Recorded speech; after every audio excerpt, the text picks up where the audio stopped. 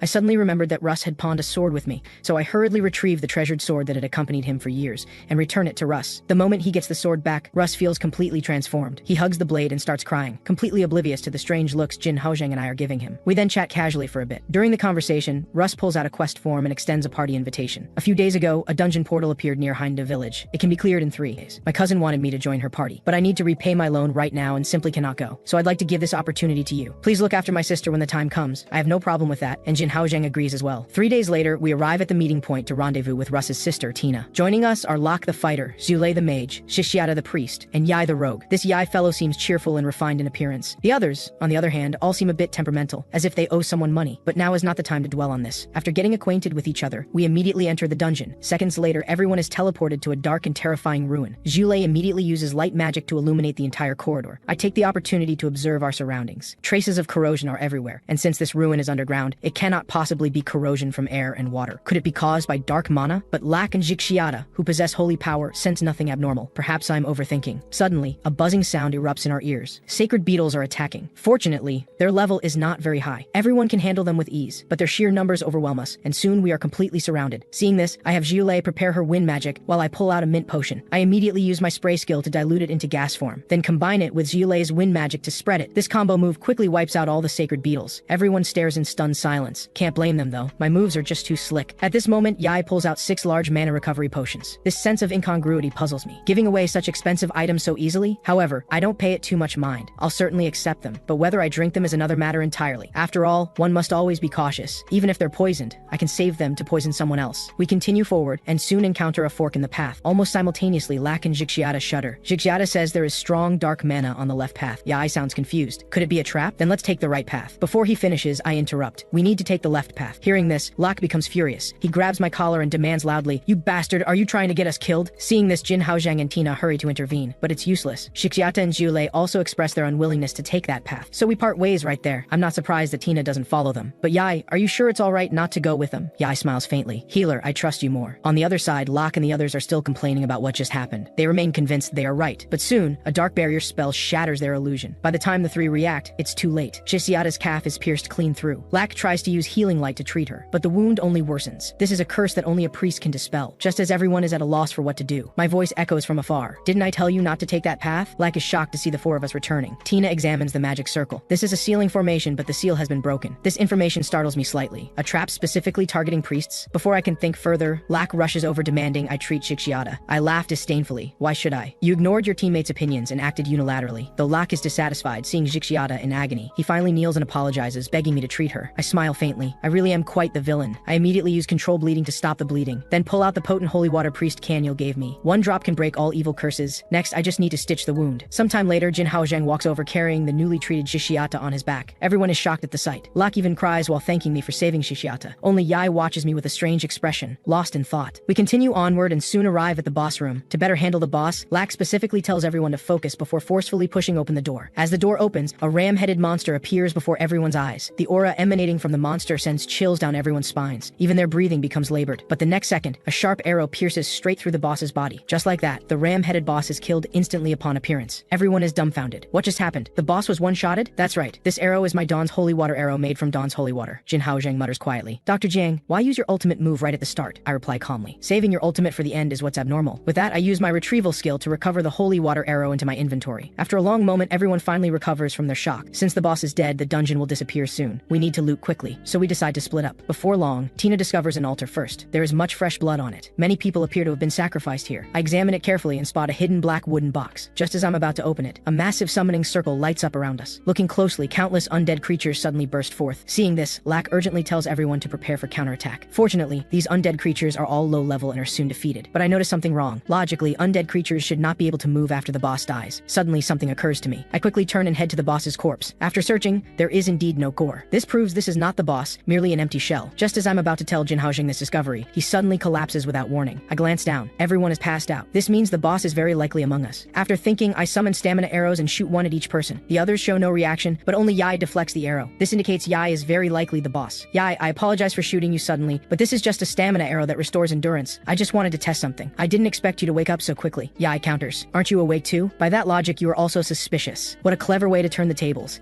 That's probably because I never drank that mana potion you gave us.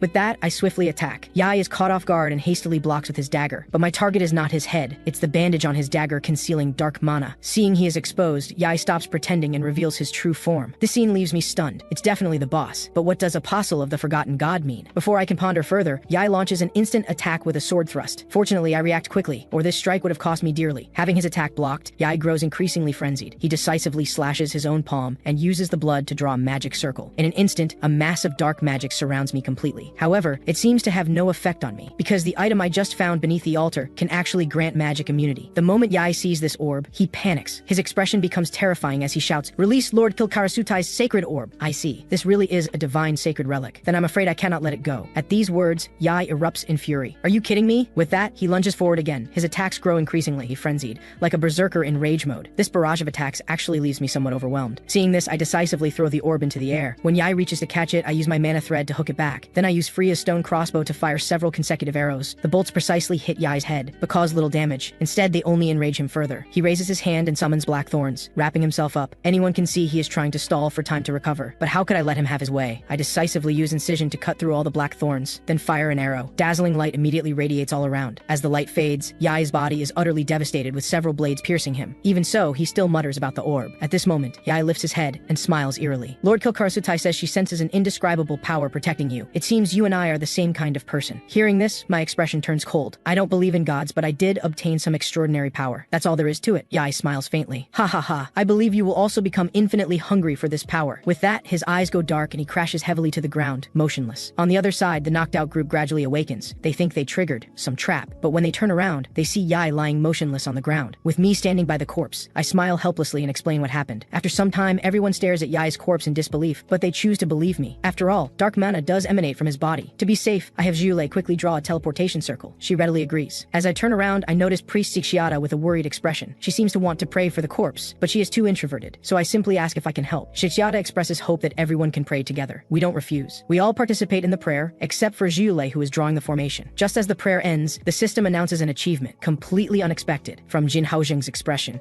I can tell he also received this achievement. Then Tina uses mana to form a net and transports the body into the magic circle. Suddenly, Yai actually stands up again and stabs Jiulei clean through with his short sword. This final surge truly catches me off guard. Before I can think further, Yai flashes toward me. Fortunately, I block in time with my stone crossbow. Priest Xixiata seizes the opportunity to use Dispel Undead. Yai recoils in pain, then resolutely crushes his own core, intending mutual destruction. Seeing this, I urgently order everyone to enter the teleportation circle immediately. Though Jiulei's wound has healed, she cannot channel mana due to extreme stress. Damn it, so that was the purpose. I immediately begin considering countermeasures in my mind. After all, survival is human instinct. Looking at the magic circle on the ground, something suddenly occurs to me. Since the magic circle is already drawn, we just need someone to channel mana. Tina, we're counting on you now. After hearing this, Tina looks completely bewildered. She hastily insists she cannot do it, but I urge her to decide quickly because there is no time left. After thinking for a few seconds, Tina has no choice but to agree. Julie drew a triple fusion magic circle. This type typically requires 2 or more people channeling mana together to activate. Julie could originally activate it alone using clone magic, but now I must take over one role. Tina follows suit and releases her mana. Then a flash of light passes. When we open our eyes again, we have successfully escaped the dungeon and arrived at an unfamiliar place. Julie explains. This is the western part of the AZ continent, headquarters of the Crimson Magic Tower she belongs to. Jin Haozheng is surprised. Is this the wealthy district of Kamal? Hearing this, I'm quite curious what a wealthy district looks like. I instinctively look around. It seems fairly normal. At this moment, several mages hear us and come to investigate. One of them immediately recognizes Julie among us and instantly appears before her, giving her a stern scolding. You rascal, how dare you come back here? You've been out there for so long. Julie urgently asks the man to calm down. There are outsiders watching. A few minutes later, the man finally notices us watching from the side. I am Tansel, head of the Crimson Magic Tower district. You say you just escaped from a ruined dungeon? Go rest well. We'll handle the rest. Though he says this, sleep is impossible after such a battle, so I come out to get some air. Unexpectedly, Tina is also outside because she cannot sleep. She cannot stop thinking about today's events and feels terribly guilty. I smile faintly. It's all right. We all came back safely in the end. You were the greatest contributor. Tina is very grateful. Thank you for understanding. Actually, I was a mage at the Golden Magic Tower. When I was young, my family saw my talent for magic and forced me into the tower. But I prefer swords over magic. During my days at the tower, I often thought about sparring with wooden swords with Russ, but my magical talent was not outstanding at all. Eventually, I left the tower and became someone neither skilled in swordsmanship nor magic. I never learned magic or swordsmanship, so I cannot judge. But I know clearly that the most important thing in life is choosing what you love. If you feel inferior to others, use clever tactics. Simply put, whatever means you use, as long as you achieve your goal. So what if you don't fit in? Success is what matters. These words give Tina a sudden realization. The next day, our temporary party ultimately disbands. Lack and Jixiata resume their own adventures, and Tina seems to have found her life's goal. She will apparently pursue the path of magic swordsman, becoming the second case in this world. Seeing Tina so spirited, I decide to help her once more. So I write a letter of recommendation. Tina, if you've determined your direction, go to this place. A powerful magic swordsman lives there. He will help you. Tina accepts the envelope with gratitude. She immediately departs, and all I can do is wish her well. Just as Jin Haozheng and I prepare to begin our next adventure, Shulei calls out to us, leaving us confused. A few minutes later, we appear bewildered in Professor Tansel's room. There is also a young man watching me with ill intent. Hello, I am Li Xing from the Obsidian Magic Tower. I heard the dungeon boss was a powerful dark mage. Do you have anything among your spoils that he used? I would like to purchase it for research. I ponder for a moment. First, the orb is not for sale. Right. Yai's short sword has dark magic runes, and it happened to fall into the teleportation circle during the fight, so I no longer hesitate and directly take it out. Li Xing is very excited and pulls out a pile of strange items. Even a music box is among them. However, this seems to be no ordinary music box. It can actually restore stamina, so why choose like a child? I take everything. Some magic scrolls can be sold for profit. Others I keep to study. Tansel just gave me a permit, giving me ample time to study. I can also purchase potions not sold outside. So a few minutes later, I arrive at a potion shop and buy a batch of stamina potions. During the purchase, I notice the mage behind me is doing something wrong, so I decisively point it out. But seeing I have no mana, the man decisively ignores me. I tried to warn him kindly. Since he won't listen, there is nothing I can do. I immediately pull Jin Haozheng and run outside. We barely step outside when an explosion erupts behind us. Without the slightest hesitation, I immediately rush in. Then I have Jin Haozheng block the door with a bookshelf to prevent gas from leaking out. Everyone here, no one is allowed to leave. I told you not to put that herb in, but you insisted. But don't worry, the smoke is harmless. It's just that if you accidentally absorb this gas, all the mana in your body will be dissolved. Everyone panics at these words. Fear churns their stomachs. They desperately want to escape, but a crossbow bolt blocks their path. Hey, did you forget where we are? This is the Crimson Magic Tower Center. All the mechanisms here rely on mana to function. Everyone's faces change drastically. If the gas is released, the mechanisms will fail and they will face execution. But if they don't escape, their futures will vanish. Seeing them like this, I smile faintly. Don't panic, everyone. Regular medication will cure it, and I happen to know how to make such medicine. Everyone is thrilled and immediately kneel, begging me to treat them. This feeling is indeed quite satisfying. Where was this before? No time to think about that. I immediately mix various herbs into a pot and begin brewing. While gas is intangible and hard to remove, I can transform it into an easily removable form. A few minutes later, even Jin Haozheng shows signs of mild poisoning, but the potion is also finished brewing. No time to think. I immediately use spray to disperse the potion into the air. Almost simultaneously, the toxic gas transforms into spherical particles upon contact with the potion,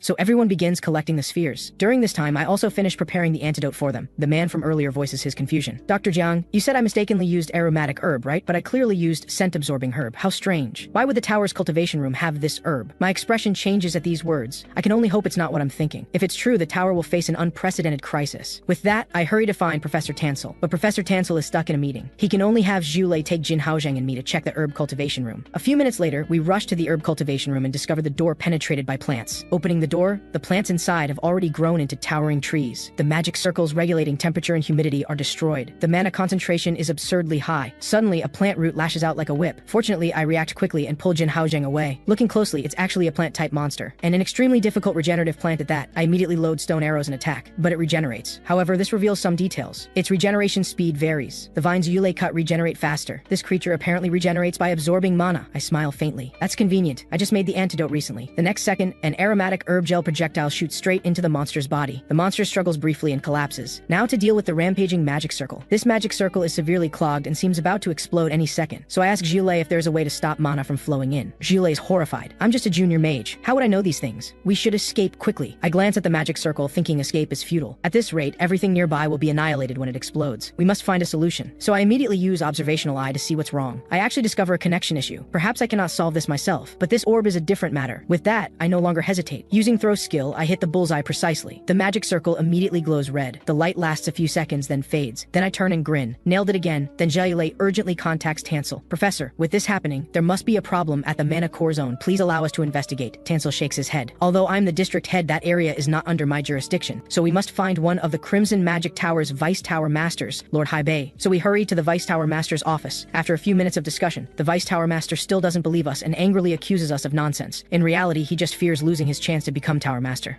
My expression turns cold. Vice Tower Master Haibei, let me remind you, it's best to evacuate everyone now. Good for you and everyone else. But Haibei chooses to ignore us and drives us out. Jin Haozheng and Yulei seethe with anger. I just smile faintly. That guy won't live long anyway. After all, his office is closest to the core zone. Sure enough, shortly after we leave, the walls of Haibei's office can no longer contain the energy rampage. With a boom, blue energy instantly engulfs the entire office. Collapsed stones pin Haibei down immobile. In this situation, Haibei instinctively uses magic to move the stones. But the moment he releases mana, Haibei is shocked like touching electricity, charred outside and tender inside, so he can only shout for help toward the door. And I happen to pass by and hear him. Didn't I warn you earlier? So in life, one should listen to others' opinions. Seeing me appear, Haibei is like grasping at straws and hurriedly apologizes for his earlier behavior. I smile faintly. Honestly, I'm quite busy. If you give me something good, that's another matter. With that, I make to leave. Haibei immediately panics and hastily agrees to my request. He pulls out the key to the mana core zone. If you save me, I'll give you the key. After all, only by controlling the core zone can you save others, right? I turn back and mock him. Want to take everyone hostage? Interesting. Forgot to tell you, this mana explosion already broke all the core zone seals. I don't need a key. At these words, Haibei's heart turns to ash. He wants to offer greater rewards, but I've already left swiftly. The very next second, Haibei's office explodes and Haibei kicks the bucket. At this moment, I am traversing the corridors searching for an exit. Suddenly, children crying attracts my attention. I urgently ask what happened. Two children tearfully say their friend is trapped inside a room. Without hesitation, I use my dagger to break through the rubble. Then I discover Li Jie lying on the ground, barely breathing. The system shows Li Jie's condition is very poor, with bleeding, mana backflow, and a broken leg. I move the stones, crushing Li Jie. Seeing this, Li Jie urgently stops me. Adventurer, you don't have to do this. Escape quickly. It's too dangerous here. At these words, I'm moved. Don't worry. I'm a fake healer after all. After rescuing him, I give Li Jie simple treatment, then continue searching for an exit. This explosion is far more severe than I imagined. The stairs have collapsed. There is no path. Then jumping is the only option. After thinking, I quickly reach the opening. Then I leap. Li Jie and I plummet straight down in free fall. Seeing the distance is right, I decisively pull out my stone crossbow. Then I fire a bandage arrow with a grappling hook made from bandages. With a ding, the hook embeds perfectly in the stone wall. As I expected, the bandage can just support both our weights. Having escaped disaster, I can't help but laugh. Really, if you live long enough, you experience everything. Sometime later, I hand Li Jie over to others and prepare to go deep into the core zone to address the source. Before leaving, Li Jie gives me a scroll. Not sure if it will be useful. A few minutes later, the mana core zone. Jin Haozheng and Yulei, who arrived early, have both passed out from backlash. Professor Tansel has strong willpower. His mana was drained, but he hasn't fainted. Zhang Zia, leave quickly. This is beyond what we can handle. I smile faintly. It's fine. This cannot harm me. After all, I'm a fake healer with no mana. With that, I immediately fire 3 stone crossbow bolts. But this core has actually developed self-awareness and activated a mana barrier. This makes me pause. It is completely transformed into a monster. Then I fire 3 more aromatic herb gel arrows. The mana barrier is indeed broken, but this thing can actually absorb the dissolved barrier's mana and convert it into attack magic with extremely fast casting and essentially no wind-up. So unsurprisingly, I'm hit directly. Fortunately, the orb protects me. I only suffer minor injuries. What a troublesome creature. Looks like I'll have to gamble. After thinking, I charge straight toward the core. With slick footwork, I dodge all attacks. Then I reach the core. Since aromatic herb doesn't work, I'll use this sacred relic. With that, I forcefully press the orb into the barrier. But the result surprises me again. The orb has no effect. Instead, it makes the core more violent. Seeing this, I quickly pull back and start thinking of countermeasures. The core grows stronger by absorbing mana, so I must address the mana at its source. Li Jie's scroll? Thinking this, I suddenly open my eyes wide. Then I fire 4 mana potion arrows at nearby stone pillars. The core is indeed attracted by that massive mana. I quickly tear the scroll. Those mana potion arrows immediately turn from blue to black. The core unconcernedly continues absorbing, not noticing its body slowly darkening and cracks forming in its core. I smile faintly. Not bad at all, Li Jie's mana corruption scroll. With that, I fire a stone arrow. The stone arrow hits the core precisely. In an instant, moment, a massive energy explosion erupts. This marks the end of the battle. Evening, outside the Crimson Magic Tower, Tower Master Luo Kyle expresses sincere gratitude on behalf of all students. If you want anything, just tell me. This strikes right at my heart. Since you say so, I won't be polite. I heard the tower has a special mental rest barrier magic circle. These words immediately cause a commotion, but that commemorative item can only be given to Crimson Magic Tower mages. Outsiders cannot obtain it regardless of contributions. I sigh helplessly at this. Just as I think I probably won't get it, the Tower Master spreads his arms. So I've decided to exercise my authority as Tower Master and formally grant healer Jiang Zia honorary membership in the Crimson Magic Tower. Hearing this, I'm stunned. Then I laugh helplessly. Being a fake healer apparently isn't enough. Now I'm also a fake mage, but it doesn't matter anymore. Thank you, Tower Master Luo Kylie. The next day, Jin Haozhang and I arrive at the honorary member residence. Though spacious, it has no furniture. But that's fine. I don't plan to live here anyway. It can serve as storage. With that, I open my inventory to see if there are useless items. The moment I open it, a point task pops up. This reminds me there is indeed such a task, but I recall what Yai said, so I decisively skip it. I don't want to become like those god worshippers. Then I check the achievement. Rewards. The reward is a slot skill. After slotting equipment, the character gains effects. It looks quite good. Slotting the brooch and orb would be perfect. At this moment, Jin Haozhang asks why I don't wear mage robes. This reminds me I have that. The next second, a red cloak appears on me. Cool as it is, it doesn't suit me as a healer. So I change back to my white coat and continue organizing. When I reach the photos, I fall silent. I ultimately decide to leave the photos here. That afternoon, Jin Haozhang and I finish packing and bid everyone farewell. Then we arrive at the city of Kamal outside the tower. The sun shines brightly. Wealth permeates the air everywhere. But something seems wrong recently. Carriages cannot leave. This confuses us both. Is there a problem with the stables? The elder replies. Not exactly. It's just, before he finishes, commotion erupts from the city gate. From their conversation, I understand. Simply put, the tower's protective barrier has disappeared. Everyone feels uneasy and wants to leave, but outside is dangerous now. At this moment, a mage finally loses his patience. He summons an ice bridge directly. Before they can step onto it, shadowy figures suddenly leap from beneath the water. They turn out to be Pixida fishmen. These monsters possess assimilation abilities. One bite is basically enough to assimilate you. Seeing the situation, I immediately step forward to help stop the fishmen from reaching shore. Jin Haozhang goes to destroy the bridge. Half an hour later, the fishmen that made it ashore are completely eliminated. However, the guard on duty gets injured. The assimilation spreads extremely fast. The skin changes appear almost instantly. Everyone panics at the sight and urgently asks the healer to use healing light, but I immediately stop them with a shout. Ordinary healing techniques are useless. At this stage, even amputation cannot stop the mutation. Hearing this, the man's spirit breaks completely. He wants to end his own life while he is still human, but I stop him. The man looks utterly confused. You are really impatient. I did say there is no way to stop the mutation, but that doesn't mean I cannot create one. After giving some instructions, I decisively jump into the water. As far as I know, the core ingredient for mutation antidote is fishman liver, but fishmen rot immediately after dying outside water, so I must dive underwater. And just to be safe, I specifically submit that point's task. Suddenly, a water spirit bullet grazes past my cheek. Well, how convenient. The fishmen appear on their own, saving me the trouble of searching. I then decisively use chain skill, pulling them one by one to fight. 1 minute later, all the fishmen are dealt with, but it feels somewhat too easy. I resolve it without even needing to release my dark skills. Before I can think much about it, a dark shadow silently engulfs me. By the time I react, a shockwave is already right in front of me. Fortunately, I react quickly, using chain skill to pull a nearby corpse in front of me. Otherwise, I would be in serious trouble. This attack is no joke. Moreover, my wind potion effect is about to wear off, so I need to end this quickly. With that, I decisively unleash my black star skill dispersing bolts, and the monster is immediately pierced through. After resolving everything, I surface from the water. I then step onto shore and breathe fresh air. This makes me reflect that humans are indeed better suited to living on land. I immediately get to work making the antidote and have the man test it quickly. The effect is clearly visible. Seeing this situation, everyone expresses gratitude. At this moment, a guard rushes over and reports that both the east and west gates are under attack, with many people mutating. Without any hesitation, I immediately rush into the quarantine area. I then use my stone crossbow to rapidly fire antidotes. But there are still a few people for whom it is too late. For them, we can only let them leave this world without pain. As for the culprits who caused all this, they only show up now, demanding the treatment with fierce attitudes. I use the system to scan them and discover they are not infected. In other words, these people want to hoard and resell. What truly shameless behavior. Fine, I can give you the antidote, but it costs 400,000 per dose. Everyone is stunned when they hear this. How much did you say? What? You are not satisfied with this price? Then make it 500,000. Everyone becomes upset immediately, pointing at my nose and cursing me as heartless. How about this then? I can treat people with symptoms for free, but only those who drink this can receive the treatment. Do not be afraid. After all, I can only tell who has symptoms after they drink it. Everyone panics and immediately backs down. They then flee hastily without looking back. Even the guard captain is stunned by my maneuver. By the way, I plan to leave Kamal today, but given the current situation, I doubt there are any carriages available. In the evening, I meet up with Jin Haozhang and suggest leaving the next day instead. Jin Haozhang indicates he does not mind, so I suggest going to the loot appraisal office first, since that elite monster just dropped some items. After a while, the owner greets us with a beaming smile. This scene feels familiar to me. I get the feeling this person is a scammer. However, I pay it no mind and take out the loot directly. When the owner sees it, his eyes immediately light up with greed. In his mind, he is already thinking about how to extort money from me. At this moment, a woman walks out from inside, seeing the owner's behavior. She says nothing and throws a punch directly. "You scoundrel, cheating people again!" After the scolding, the woman immediately apologizes to us. She then personally conducts conducts the appraisal. The loot is a pair of earbone frames that enhance the wearer's abilities underwater. I choose not to sell them, but keep them instead. This kind of underwater combat equipment might come in handy someday. Plus, there is a pair, so I give one to Jin Haozheng. Jin Haozheng is touched for a moment. I did not expect you to care about me so much. I smile faintly. I just do not want to struggle underwater alone. After finishing this, we walk out, but the sky is already darkened. Returning to the magic tower now is clearly not a practical option. Moreover, I said a bunch of sentimental words when parting. Would it not be awkward to return in less than a day? Then the only option is to sleep on the streets. At this moment, a familiar voice calls out to us. After a while, Xie returns home exhausted. The moment she opens the door, she is startled by the scene before her. Are these not our two guests? Wait, brother, why are you here? Were you finally fired? Ziria responds helplessly. I am on sick leave, all right. Seeing the situation, I suddenly realize. I see now. I thought Xie looked somewhat familiar. She is Ziria's sister. The Katil family appears to be an ordinary household at first glance, but is actually a historic family of guardsmen. Shortly after, we chat for a while before preparing to rest and sleep. In the evening, I suddenly wake up. I have a strong sense of unease, so I go to the window to check the situation. I discover that the distant lake surface is completely covered in mist, as if concealing something. So I decide to go to the Katil family's watchtower to take a look. Unexpectedly, the moment I step outside, an extremely sharp sword is pressed against my neck. The person is a neatly dressed knight with a stern expression. Who are you? Facing this situation, I do not panic at all. I'm already starting to summon my stone crossbow. Just as the atmosphere becomes tense, Ziria walks in and interrupts the scene. Uncle, do not attack. He is healer Jiang Zia. Only then does the uncle remember that I am the person who saved Ziria. He quickly apologizes and leads me to the observation platform. The first thing I do every time I wake up is monitor the lake, but others say this place has magic tower barrier protection, making my actions unnecessary. But I know that no matter how reliable the magic tower is, there will always be times when it fails. I nod slightly. I see. No wonder the house has a watchtower. Then my expression becomes serious as I use my skill to probe the mist. I then release dispersing bolts to illuminate the sky. Without lighting it up, I would not have known. What a shock. There are countless dark shadows lurking in the water, moving slowly. The mist there is just a smokescreen. Their real objective is to attack Kamal. Zirie and the others do not hesitate for a moment and immediately sound the city-wide alarm. They gather all the guards to fight the fishmen to the death. Before the battle, Shier lends us weapons that have been passed down through their family for generations. The attributes of these weapons are extremely impressive, all providing stat bonuses. Using them, we cut through like a hot knife through butter, taking down minions with each strike. However, the fishmen are not so easy to defeat either. They even have pixie-to giant crabs as reinforcements. But in Jin Haozheng's and my eyes, it is nothing more than walking crab meat. Plus, we have numbers on our side. Each person landing a blow can hack it to death. In the end, the Fishman Legion is completely defeated. Everyone erupts in cheers and celebration. At this moment, Jin Haozheng's and my stamina bars are completely depleted. We need to sleep immediately. I hope when we wake up, we can see premium-grade crab meat. Shiar watches us about to collapse and feels puzzled, but still agrees to our request. I do not know how long passes before I suddenly open my eyes. I then notice Zirie tidying up the bedding. Zirie, how long have I been asleep? Zirie responds with a smile. You slept for an entire day. What? I slept for 25 hours? Where's my crab? Zirie smiles gently. Do not worry. Of course we waited to eat it together with you. So, after a while, everyone begins a lively party. Speaking of this victory, we must thank this shovel, Shiar explains proudly. Of course, this is no ordinary shovel. It is a treasure that only the most outstanding warriors of Kamal can obtain. At the very least, it's rare. Jin Haozheng is greatly surprised. You are giving us something so precious? Is that really alright? Easy. Keep it without worry. Our family still has 11 more sets of these. At this moment, something shining catches my attention. I step forward to examine it. It turns out to be an accessory equipment. Since no one noticed, I will just put it on first. At this moment, the guard captain asks if I have time. The Lord requests an audience. I have no problem with that. Let us go see him. More than 10 minutes later, we arrive at the Lord's manor by carriage. The Lord immediately comes out to greet us. I heard the Lord is a genius, but his appearance seems somewhat different from what people generally expect. Is this not just a complete coward? And he cries easily too. After a while, Lord Kabayan finally calms down and states the purpose of this meeting. The first is to establish Kamal's first knight family, which is the Katayo family. After hearing this, the uncle becomes extremely excited and jumps up. What a tremendous honor. The second matter is awarding rewards, ranging from equipment worth millions to countless gold, silver, and jewels. Hearing this, I decisively refuse Kabayan's kindness. Although these things are very tempting to ordinary people, I need something I cannot obtain through my own power alone. Jin Haozheng and I previously lived in Hinda village, so please establish a magic association branch there. Upon hearing this, Kabayan's hand holding his tea trembles. Establishing a magic association branch is a major undertaking after all, but since the words have been spoken, he grits his teeth and agrees. By the way, it would be even better if you could sponsor some travel expenses and equipment for our return to Hind. Meal, costs, potion sets, a boat, and preferably a guide. After several requests in succession, Kabayan feels dizzy. Wait a moment. Did I not already agree to build the magic association? Jin Haozheng responds righteously. These are now rewards for me. After all, I am not a mage. Building a magic association has nothing to do with me. Upon hearing this, Kabayan's eyes go dark, he foams at the mouth and faints. However, this kind lord ultimately agrees to our requests. Whether it is the boat, guide, or equipment, everything is fully provided. So after bidding Bidding farewell to Xiaer and the others, we swiftly set off on our adventure. I thought this journey would be peaceful, but things often do not go as expected. Going back 1 hour earlier, Jin Haojing and I discussed the route. As long as we cross this lake and then rent a carriage at Tarakti village, we can arrive safely. However, I heard there is a red forest that is not only vast but also eerie, where outsiders easily get lost. So the guide Kabayan arranged for us is Barik, a native of Tarakti, along with his wife and daughter, Daiji and Ludi. I can only say he truly lives up to being a lord. What a kind person. After gliding for a while, a red forest appears ahead, looking extremely eerie. At this moment, a school of piranhas suddenly leaps from the water for some reason and begins fiercely attacking us. Seeing this situation, I immediately draw my blade and prepare to fight. But it seems there is also a giant monster underwater rushing toward us at 100 meters per second. I fire several arrows in succession, trying to stop it from advancing, but this monster's agility is quite high. With just a few body twists, it dodges all the attacks. So the next second, our little friendship boat is capsized. Seeing the situation, I do not panic at all. I take out my stone crossbow and directly generate ice potion arrows. I fire one arrow, and the monster along with the lake surface freezes together. Jin Haojing also seizes the opportunity, taking out his golden glory and delivering a thunderous strike. A massive radiance immediately forms on the lake surface. When the light fades, all of us are safe and sound. However, the solid corpse makes me feel somewhat strange. I decide to use observational eye to check its attributes, and the system shows that this creature died 3 days ago. In other words, this is a puppet. As soon as the words leave my mouth,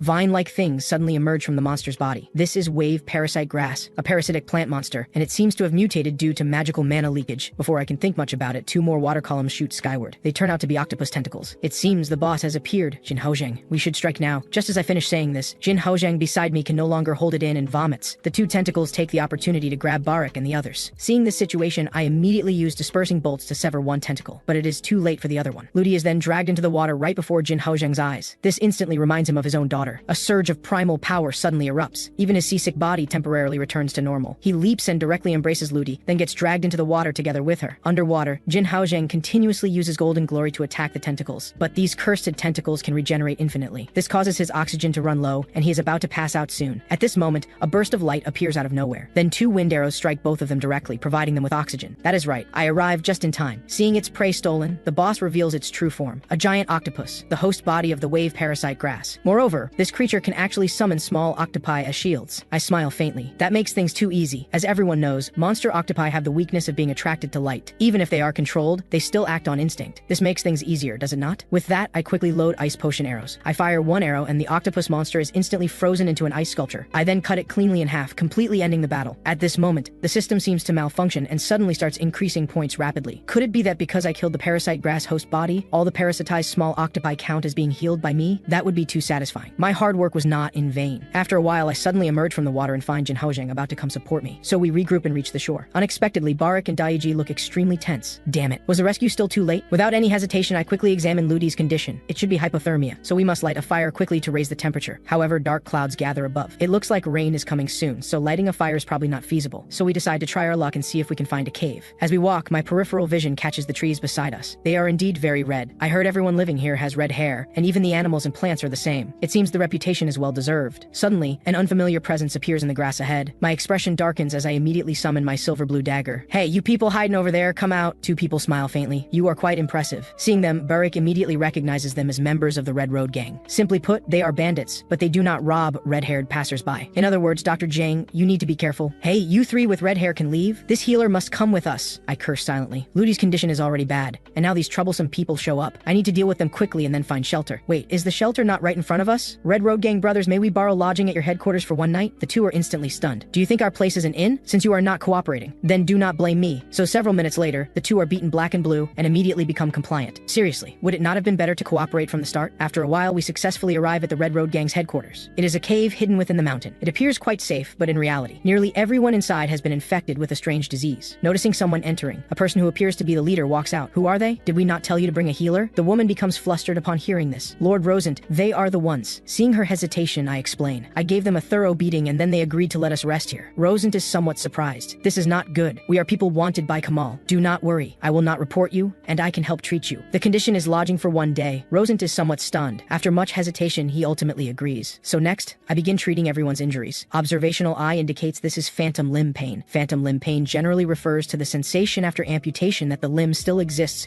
with accompanying pain. In this continent, it generally refers to an abnormal condition that can be felt even without amputation. However, it is not without solution. I just need to create mental power potions and calming potions. Although I can make them, gathering the ingredients is difficult. At this moment, Jin Haojing points to some herbs nearby. I step forward to examine examine them and discover they are indeed ingredients for making mental potions. Then, Mr. Rosent, please take the members who can still move and go search for some more. After hearing this, everyone expresses dissatisfaction. So several minutes later, everyone has several bumps on their heads and reluctantly collects herbs with unwilling expressions. Jin Haozheng and I immediately begin categorizing the materials. As we search, we actually discover a sacred beetle sculpture. However, calling it a sculpture seems too refined, so I use observational eye to check its information and discover it is actually not a sculpture, but a petrified monster. Upon hearing this, Jin Haozheng immediately flings it away. However, logically speaking, sacred beetles generally do not appear in this area. So, Jin Haozheng, please dig the ground. Although Jin Haozheng hesitates, he still complies. After some time, the ground is excavated, revealing a large area of sacred beetle statues. It seems this place is not just ordinary. The entire nest may very well have been made by sacred beetles. After the herbs are gathered, I prepare the potions and have everyone take them one by one. Now we should get to the main issue. Tell me, what caused this situation? After all, phantom limb pain is no ordinary disease. What exactly are you hiding? Rosent's expression becomes tense at being called out, but he ultimately compromises. This place was originally an empty clearing, but 3 months ago, this cave suddenly appeared on the clearing. This was our first time in our lives encountering real monsters. We also discovered much valuable equipment. Jin Haozheng is somewhat confused. Could this be a dungeon? Yes, this place was originally a dungeon. Later I learned that this type of dungeon is called a displaced world. I see. What about that equipment? Rosent becomes somewhat nervous. We were very happy to obtain advanced equipment, but after my sister obtained an anti-magic scroll, things became complicated. She got into conflict with the mages of Kamal. Originally, we had no power to resist them with our strength alone, but that day was different. The anti-magic scroll sealed the mages' mana, so the outcome of that day was predictable. Furthermore, we have long-standing grievances with the mages, so from that day on, everyone wanted to obtain better equipment from here. This was the beginning of the problem. Eventually, we discovered something. If we could awaken it, we could eliminate those mages. No, all of Kamal. It was at that time everyone's mental state started becoming abnormal.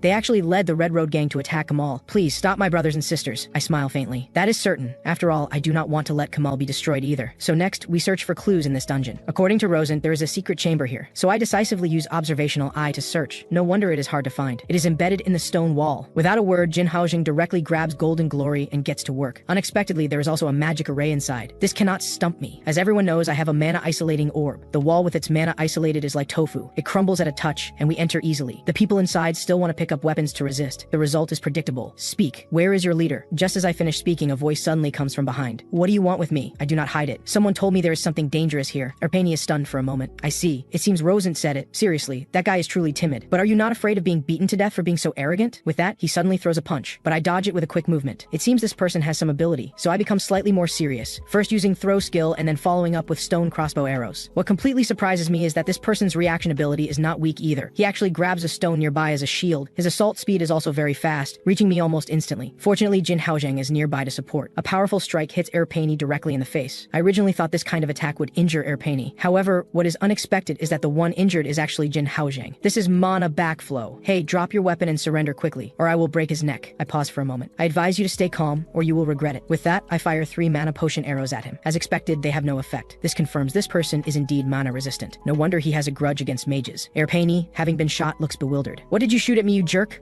Those are my magic arrows. Actually, I am a mage. With that, I take out the Crimson Magic Tower badge. The moment Erpeni sees the badge, he furiously throws a punch. So young, so easily provoked by me. As everyone knows, angry people have the hardest time staying rational, so there are many openings. Under my barrage of attacks, Erpeni ultimately cannot withstand it and passes out. Jin Haozheng and I then examine the treasure they mentioned. Damn, it is actually a symbiote monster. No wonder they were so confident. They indeed have the means to eliminate mages. And this thing is about to hatch. Jin Haozheng looks confused. Then can we not just use it? I smile faintly. You use it then. You may just lose some stamina, memory, or lifespan. Hearing this, Jin Haozheng immediately panics. Suddenly, Erpeni's attack comes again. This makes me pause. Waking up so fast? Is he part cockroach or something? Before we can react, Erpeni swiftly tears a scroll with lightning speed. A magic array quietly appears beneath Jin Haozheng's and my feet. It is actually a teleportation array. Seeing this situation, I do not hesitate at all and immediately pull out a bottle. I throw it out in the last second of the teleportation. The next second, Jin Haozheng and I appear outside the cave. I think for a moment. Although things will become troublesome if the symbiote parasitizes a human body, if we eliminate it directly. Before I finish speaking, Jin Haozheng interrupts. Eliminating it directly is not good. Is there no gentler method? I feel somewhat helpless. This man really does not like taking lives. Alright, let us go. I can resolve this in the gentlest way very soon. On the other side, Erpeni tremblingly walks toward the symbiote. Damn it, all because those 2 annoying people came to interfere. It seems I need to advance the fusion. At this very moment, the mana potion bottle I threw rolls right to Erpeni's feet. Without time to think, to make the symbiote evolve quickly, Erpeni immediately pours the potion onto the symbiote. The moment it absorbs the potion into its body, wailing sounds from outside attract Erpeni's attention. He does not want to pay attention at first, but they are his brothers and sisters after all. In the end, he cannot bear it and urgently rushes out of the secret chamber. He then sees everyone lying on the ground, while I stand in place quietly watching. Seeing this situation, Erpeni becomes furious. Bastard, what did you do? I stop him with one hand. You should ask yourself that question. You used that potion, did you not? That greatly enhanced the symbiote's mental domination ability. As a mana-resistant, you naturally will not be affected, but these people are different. Soon they will become useless due to mental collapse, or even lose their lives. Hearing this, Erpeni falls into deep self-blame. Damn it, this is all my fault. Watching him like this, I smile faintly to myself, although it was I who threw that potion there. Seeing the timing is right, I present my demand. Mr. Erpeni, I can help them recover their health, but you must give up attacking Kamal. Hearing this, Erpeni's expression changes. Bastard. So this is your scheme. I do not respond and continue explaining. Listen well. If I am not mistaken, that symbiote is actually the dungeon boss. If it uses your body to commit evil, then it will not only be Kamal. Even part of the AZ continent will turn to ruins. Regarding revenge, I indeed do not oppose it, but is it necessary to sacrifice your companions' lives for revenge? With the conversation reaching this point, Erpeni can only bow his head and request my help. Seeing the situation, Jin Haozheng cannot help but exclaim, "You talk about being gentle, but is this not blatant coercion? Should we not deal with the symbiote first?" I indicate it is not yet time. If that monster dies, the displaced world will disappear, although I would also like to resolve it immediately. It is raining outside. So many patients will certainly have difficulty moving. Do not worry for now. Did Erpeni not set up a protective barrier? It should be fine for now, unless some fool releases it. 20 minutes later, I distribute the prepared antidote to everyone, and their conditions improve as a result. Rosent speaks to me. "Thank you very much for curing everyone and stopping Erpeni, healer Zhang Zia." Hearing this, I simply smile faintly. On the surface, I am saving everyone, but actually I just do not want to go out in the rain. Moreover, I brought along one patient and 2 guides. It appears Ludi's condition has improved significantly now, with smooth breathing. Seeing this situation, Jin Haozheng breathes a sigh of relief. So next, it is time to review the achievements obtained at Pixita Lake. Among them, the most outstanding achievement is Incarnation of Greed, which requires obtaining 10,000 points within 1 day. The reward for an achievement of this difficulty should not be too poor. With that, I click to claim the reward. I hear a ding sound, and an exchange machine completely different from the lottery machine appears out of thin air. I open it to look and immediately jump up with excitement. This is truly a good item. I did not expect the first product today to be a skill. Damn, does that mean my previous roulette earnings were a huge loss? Cursed roulette enthusiast, forget it. This does fit the reward for this achievement. Afterward, I claim rewards for various achievements, including the previously unconfirmed achievement of discovering a displaced world. After finishing the inspection, I prepare to rest properly. Unexpectedly, the dungeon suddenly shakes violently, giving me an immediate sense of foreboding. I hurriedly find Erpeni. This is not an earthquake. The sacred beetles have awakened. As soon as the words leave my mouth, countless sacred beetles suddenly fly out from underground. Their target appears quite clear. They are heading toward the secret chamber. Does this mean the symbiote has emerged? What is the situation? We should go check quickly. With that, the 2 of us swiftly head to the secret chamber. We then see countless sacred beetles blocking the entrance. There is definitely something wrong. Without time to think much, I immediately take out my stone crossbow and shoot. The path is indeed cleared. Erpeni seizes the opportunity and plunges into the entrance. However, he is blocked by a massive sacred beetle. This is a rare attribute sacred beetle with some special skills. Before I finish speaking, the rare sacred beetle activates its superiority skill. In just an instant, countless sacred beetles suddenly envelop it. They ultimately form a giant flesh sphere. This is a sacred beetle cannon with tremendous power. Seeing the situation turning dire, I immediately take out my stone crossbow and use dispersing bolt skill. With a boom sound, the giant sphere is pierced with a hole. However, this is merely an illusion. Almost instantly, the damaged hole recovers. This makes me exclaim. It seems these creatures have potential as healers. Erpeni is speechless upon hearing this. So what should we do next? This sphere seems rather absurd. I think carefully. This sphere is a monster formed by gathering mana. Mr. Erpeni, you are mana resistant, so you should attack. Do not worry. Even if you get injured, I will treat you. Erpeni is speechless for a moment, but for everyone's safety, he ultimately steps forward to attack. This strike hits the target squarely. Almost the instant Erpeni's attack makes contact, the flesh sphere explodes. The core of the flesh sphere is then revealed. At this moment, I am already aiming at the target with my stone crossbow. You have worked hard, Mr. Erpeni. Leave the rest to me. With a bang sound, the rare sacred beetle is immediately pierced through. After 2 screams, it falls silent. Unfortunately, that last strike even shattered the loot. However, it does not matter. The urgent matter is to check on the symbiote first. I can only say, just as I expected, some fool released the symbiote. However, the equipment left by the symbiote is quite useful. It can restore mental power. Suddenly, a figure appears behind us. It looks like a member of the Red Road gang. Erpeni, please don't get close to him. His mind has been corrupted by the symbiote. He's no longer the Bill you know. Bill smiles faintly. Don't worry, I'm completely fine. When that thing rushed at me, I felt like my head was splitting apart, but I held on with sheer willpower. Erpeni's face lights up. Is that really true? I knew you were sharp. I almost attacked you just now. I watched this scene calmly, still unconvinced. Even if you're not being controlled, having it parasitize inside you is extremely dangerous. It's better to remove it as soon as possible. Bill says nothing, simply conjuring a longsword slowly. See this? With this power, we can easily level Kamal to the ground. Boss, isn't the Red Road gang's dream to eliminate those mages? Now that Gordius's mental domination is sealed, this is a great opportunity for us. At these words, Erpeni shivers. Before this fool can say another word, I directly use scatter crossbow bolts. I can confirm it now. You're not Bill at all. How do you know so much about the symbiote? I don't think anyone here knows the symbiote's name is Gordius. Seeing its cover blown, the symbiote stops pretending. In an instant, a pair of sacred beetle wings burst open. The next second, it teleports right in front of me and delivers a horizontal slash. Fortunately, I'm agile enough. Otherwise, I'd be finished. Erpeni tries to seize the opportunity for a sneak attack, but the symbiote knocks him down with just a few punches. It's only using fist attacks. It knows Erpeni is a mana resistant. This is troublesome. Seeing the situation turning bad, I decisively tell Erpeni to make a tactical retreat. A few minutes later, we successfully escape to the entrance. Along the way, I come up with some countermeasures. Out of politeness, I instinctively ask, Erpani, have you donated blood before? As for the countermeasure, simply put, Erpani will attract the symbiote's attention when they're fighting at their fiercest. I'll launch a sneak attack. Of course, I won't shoot ordinary arrows, but blood arrows made from Erpani's blood as a mana resistant. This amount is neither too much nor too little, just enough to reach a lethal dose. Now that the symbiote has absorbed the mana resistance blood, things become much easier. With that, I hurl the potion at the symbiote. Almost the instant it makes contact, lightning erupts around it. The symbiote convulses twice before passing out completely. However, how to deal with the symbiote poses a problem. If I slit the throat, the host will probably die. Just then, I suddenly remember I have the extraction skill. It should be useful. With that, I use the skill. A skeletal hand appears out of thin air, so this is how it activates. Next, the unlucky symbiote is pulled out by my skeletal hand. Then I immediately pull out my dagger, ready to finish it off. However, the symbiote uses information about the displaced world as a bargaining chip, asking me to spare it. This actually interests me. I do want to learn about the displaced world. Seeing a chance, the symbiote hastily says, to create dungeon monsters, you need boss-level power. For humans, that means masters like sword saints or grand mages. In short, with sufficient mana, anyone can create ordinary dungeons. But the displaced world is different. Only gods possess the power to transcend dimensions and transfer entire spaces. This confuses me. How is this possible? Gods who have been silent for hundreds of years, why would they do this now? Moreover, if displaced worlds keep appearing, the AZ continent will definitely vanish completely from being unable to withstand the space-time distortion. In other words, the god behind all this wants to see the AZ continent destroyed. However, this doesn't concern me, and even if I told others, they might not believe me anyway. While I'm lost in thought, the symbiote sneaks into my body. In just an instant, my hair turns gray, my eyes change from black to green, and words of obey continuously echo in my mind. Of course, someone as capable as me won't be deceived by such a thing. I directly use extraction again, pinning it against the wall. The symbiote is shocked. You were clearly hit by my mental domination skill. That's because I don't like being controlled by others. Go down there and think about it carefully. With that, I thrust my sword down. The symbiote dies on the spot. After finishing everything, I approach Erpani to examine his injuries. Excessive blood loss, multiple bruises all over his body. His condition is worse than I imagined. He was already injured, and I drew so much blood from him. If he dies, I'll be the culprit. So the urgent priority is to give him a blood transfusion. Wait, this guy is a mana resistant. Where am I going to find blood? It seems I can only pray the task reward gives me a skill that's exactly what I need. I hear a ding. Congratulations on obtaining the dismantle skill. You can revert equipment to material form. This makes me exclaim, talk about damn good luck that can't be stopped. After the exclamation, without any hesitation,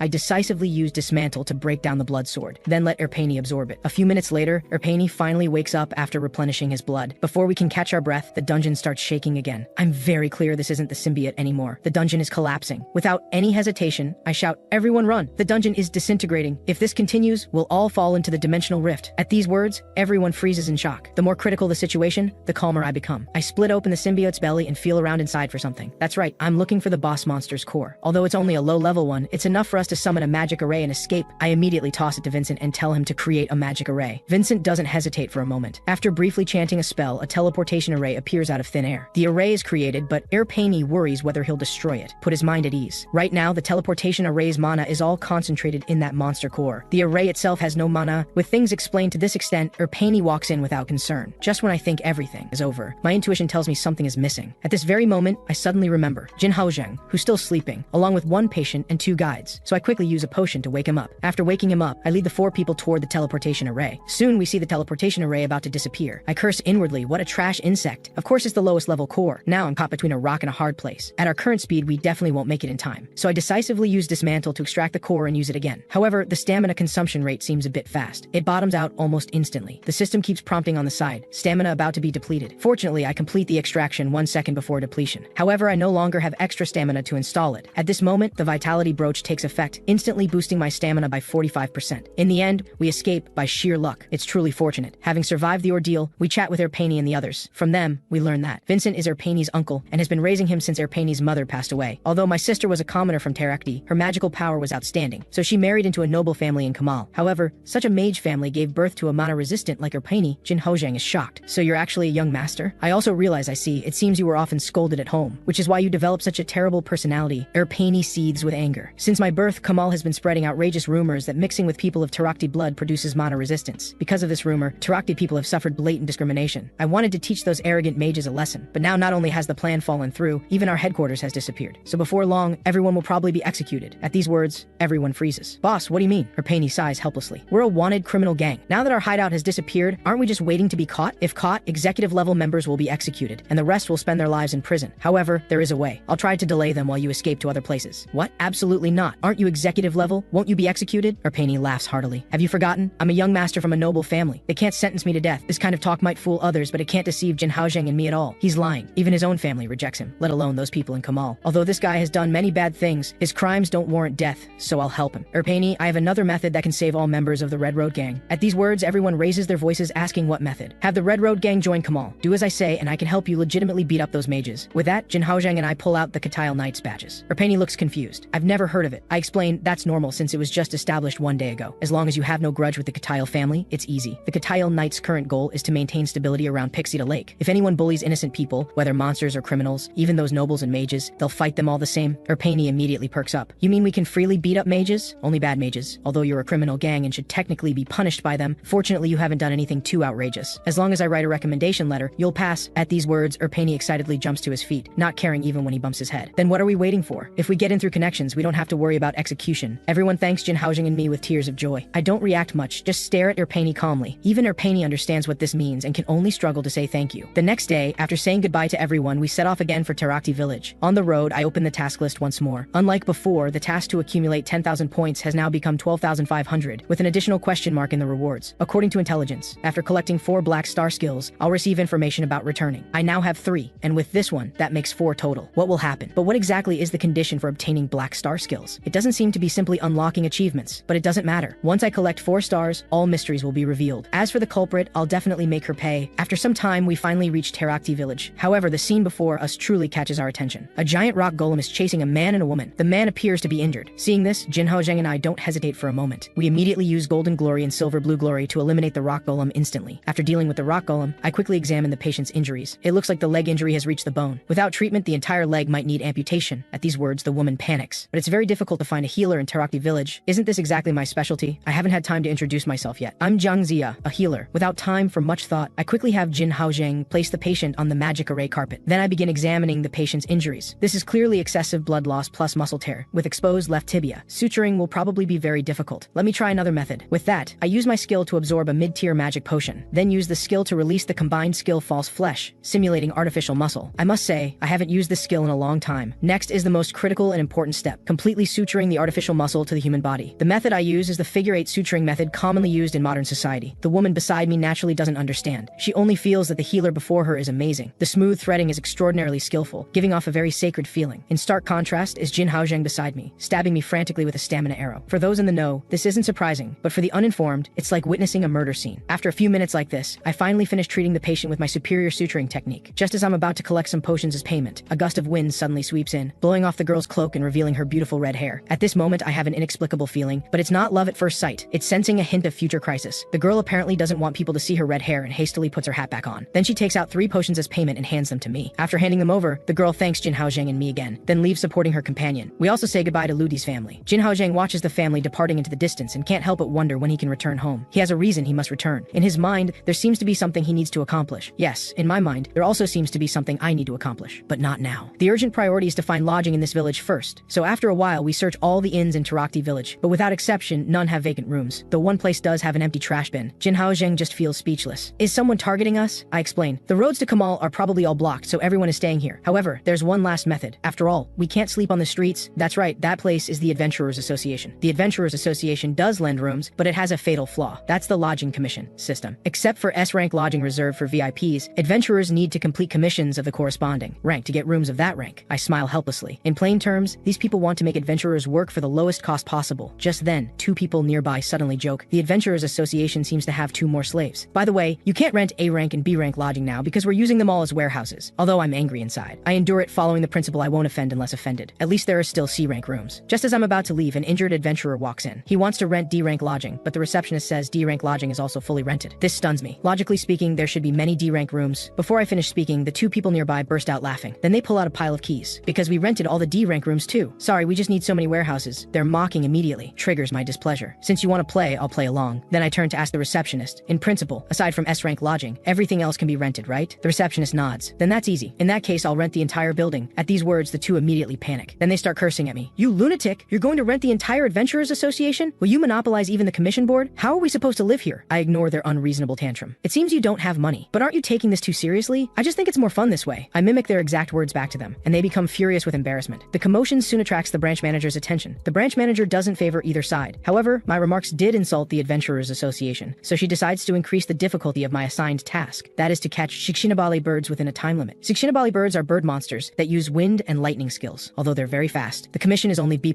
rank, but due to mana released in the Kamal region, they've evolved again, making the task difficulty no less than A+ plus rank. However, this is just a piece of cake for me. While Jin Haozheng draws aggro, I quickly seize the moment and throw silver blue glory. Based on their flight speed, dodging is nearly impossible, so they're split in two on the spot. This is physics knowledge. The other two companions sense something wrong and immediately turn to attack me. Fortunately, Jin Haozheng's area aggro makes them stop attacking. Next, one Shixinabale bird suddenly strikes toward Jin Haozheng. Jin Haozheng pulls out his golden glory and uses its momentum to eliminate another one. Seeing all its companions eliminated, the last remaining one decides to unleash its ultimate move for a final gamble. I'm already prepared for this. I quickly pull out the insulating potion arrow I prepared earlier and shoot it without hesitation. In an instant, the Shixinabale bird's ultimate move is decomposed, so the result is predictable. One throw skill sends it to join its companions. After the battle ends, rustling sounds come from the nearby woods again. I thought there was another one, but it turns out those two pieces of scum want to steal our kill while we're weakened. I sigh helplessly. Although I knew they would interfere, I didn't expect them to try stealing our kill. There's no choice then. I deliver a quick punch, embedding the man before me into the ground. Then I grab the woman who wants to ambush me. How troublesome. What should I do with you? I originally wanted to deal with them right here. After all, no one would see in this wilderness. But Jin Haozheng is soft-hearted and won't kill casually. I can only let them go. However, I won't let these scum who've interfered with us repeatedly get away. As for the method, naturally I'll use one of my torturous healing skills. That is the false flesh generation skill. Although false flesh is a skill that consumes magic potions to generate flesh, it can actually use stamina potions too. However, using stamina potions to generate flesh causes pain so intense people wish they were dead. I can't help but sigh inwardly. I'm really such a helpful good person. As for the treatment fee, I'll take your lodging keys as collateral. At these words, the two really want to curse my ancestors, but the pain has left them unable to speak. With matters resolved, it's time to go back and claim my Adventurers Association. However, before that, I need to recover my arrows and silver blue glory. After all, that's money too. With that, I use observational eye to search around. It seems to be in the grass nearby. Jin Haozheng looks confused because he's already collected my equipment. I'm somewhat puzzled. So then, what is this thing I'm observing? So I part the grass and discover a box with a strange pattern carved on it. Sometime later, Jin Haozheng and I return to the Adventurers Association with our spoils. The branch manager sighs helplessly. Alright, I admit defeat. I'll allow you to rent the Trakti Adventurers Association. With that, she tosses me a set of keys. This is the Adventurers Association Master Key. Having this means having branch manager authority. I'm somewhat surprised. So it's the Master Key. I originally thought it would just be a verbal agreement at most. Then things are easy from here. I drive away those scum who monopolize public resources and distribute the recovered D-rank lodging to newcomers. As for Jin Haozheng and me, we naturally move into A-rank rooms. What a fulfilling day. Now it's time to study this box. I have a familiar feeling about it. That orb from the Asian dungeon seemed to be in this kind of box. Jin Haozheng seems to be sound asleep, so I'll go to the loot appraisal center alone. Just as I expected, this wooden box is truly no ordinary object. Even professional appraisers can't break the seal. I'm really speechless. Aren't you professionals? The receptionist is also helpless and quickly explains this seal is genuinely very difficult. In our circle, this seal is called a thread ball seal. If you try to solve it randomly, it only becomes more complex. This makes me even more curious. Is there really no way? With that, I use observational eye to check if there are any hidden clues. This look actually reveals a method. The system shows there's a hint at the bottom of the box, so I quickly have the receptionist check it out. The receptionist is surprised after looking. It really is the sequence to unlock the seal. In that case, this makes it easy. With that, she begins working on it. Before long, she unlocks the seal. Inside is clearly a hand, but it doesn't look like a human hand. Almost the instant it opens, that familiar garbled notification appears again. Just like with Freya's stone crossbow, I still haven't figured out what those blocks were about, and now a similar event occurs again. Just then, the receptionist suddenly speaks. This might be a sacred relic. I'm not a cleric, so I don't know the specific details, but I know it's called Wisemir's left hand, a sacred relic containing divine power. As she speaks, the receptionist suddenly changes her tone. If you're interested in selling, our appraisal center is willing to pay a high price. Before she finishes, I turn and leave directly, my mind still pondering this sacred relic. If this thing is the same type as the stone crossbow, perhaps it'll be like that time. After thinking, I click to claim the reward immediately. I hear a ding. Sure enough, it's just like that time. Not only is the attribution skill unlocked, but Wisemir's roulette is also added. In that case, let me try 5 free spins to test the waters. I can only say my luck is good. The 5th spin lands on a skill called Earthen Bone. From the name, it seems like an attack skill, but I don't know what kind, so I just open it to check. I don't know until I look, and I'm shocked when I do. It actually gave me this kind of ability. This immediately gives me a bold idea. So that evening, I find the branch manager to discuss converting the Adventurers Association into a personal healing clinic. The branch manager is somewhat helpless. She knows very well I don't have a healer's badge, but I now have branch manager authority, which gives her a headache. Just then, that girl from before steps forward to vouch for me, saying I really am a healer. Doesn't this give me the perfect out? Branch manager, look, someone vouched for me. If you still don't believe this, then I'll have to prove it myself. With that, I ask if there are any severely injured people in the crowd. However, everyone clearly doesn't dare trust me. Just then, someone suddenly appears and says they're a clerk here. I examine carefully. The injury is a fracture with exposed bone and a large missing section. If the bone were still there, any healer could treat it, but if it's missing, no one can help. But I'm no ordinary healer. This minor injury is effortless. With that, I pull out a pile of red clay abundant in Taraktai village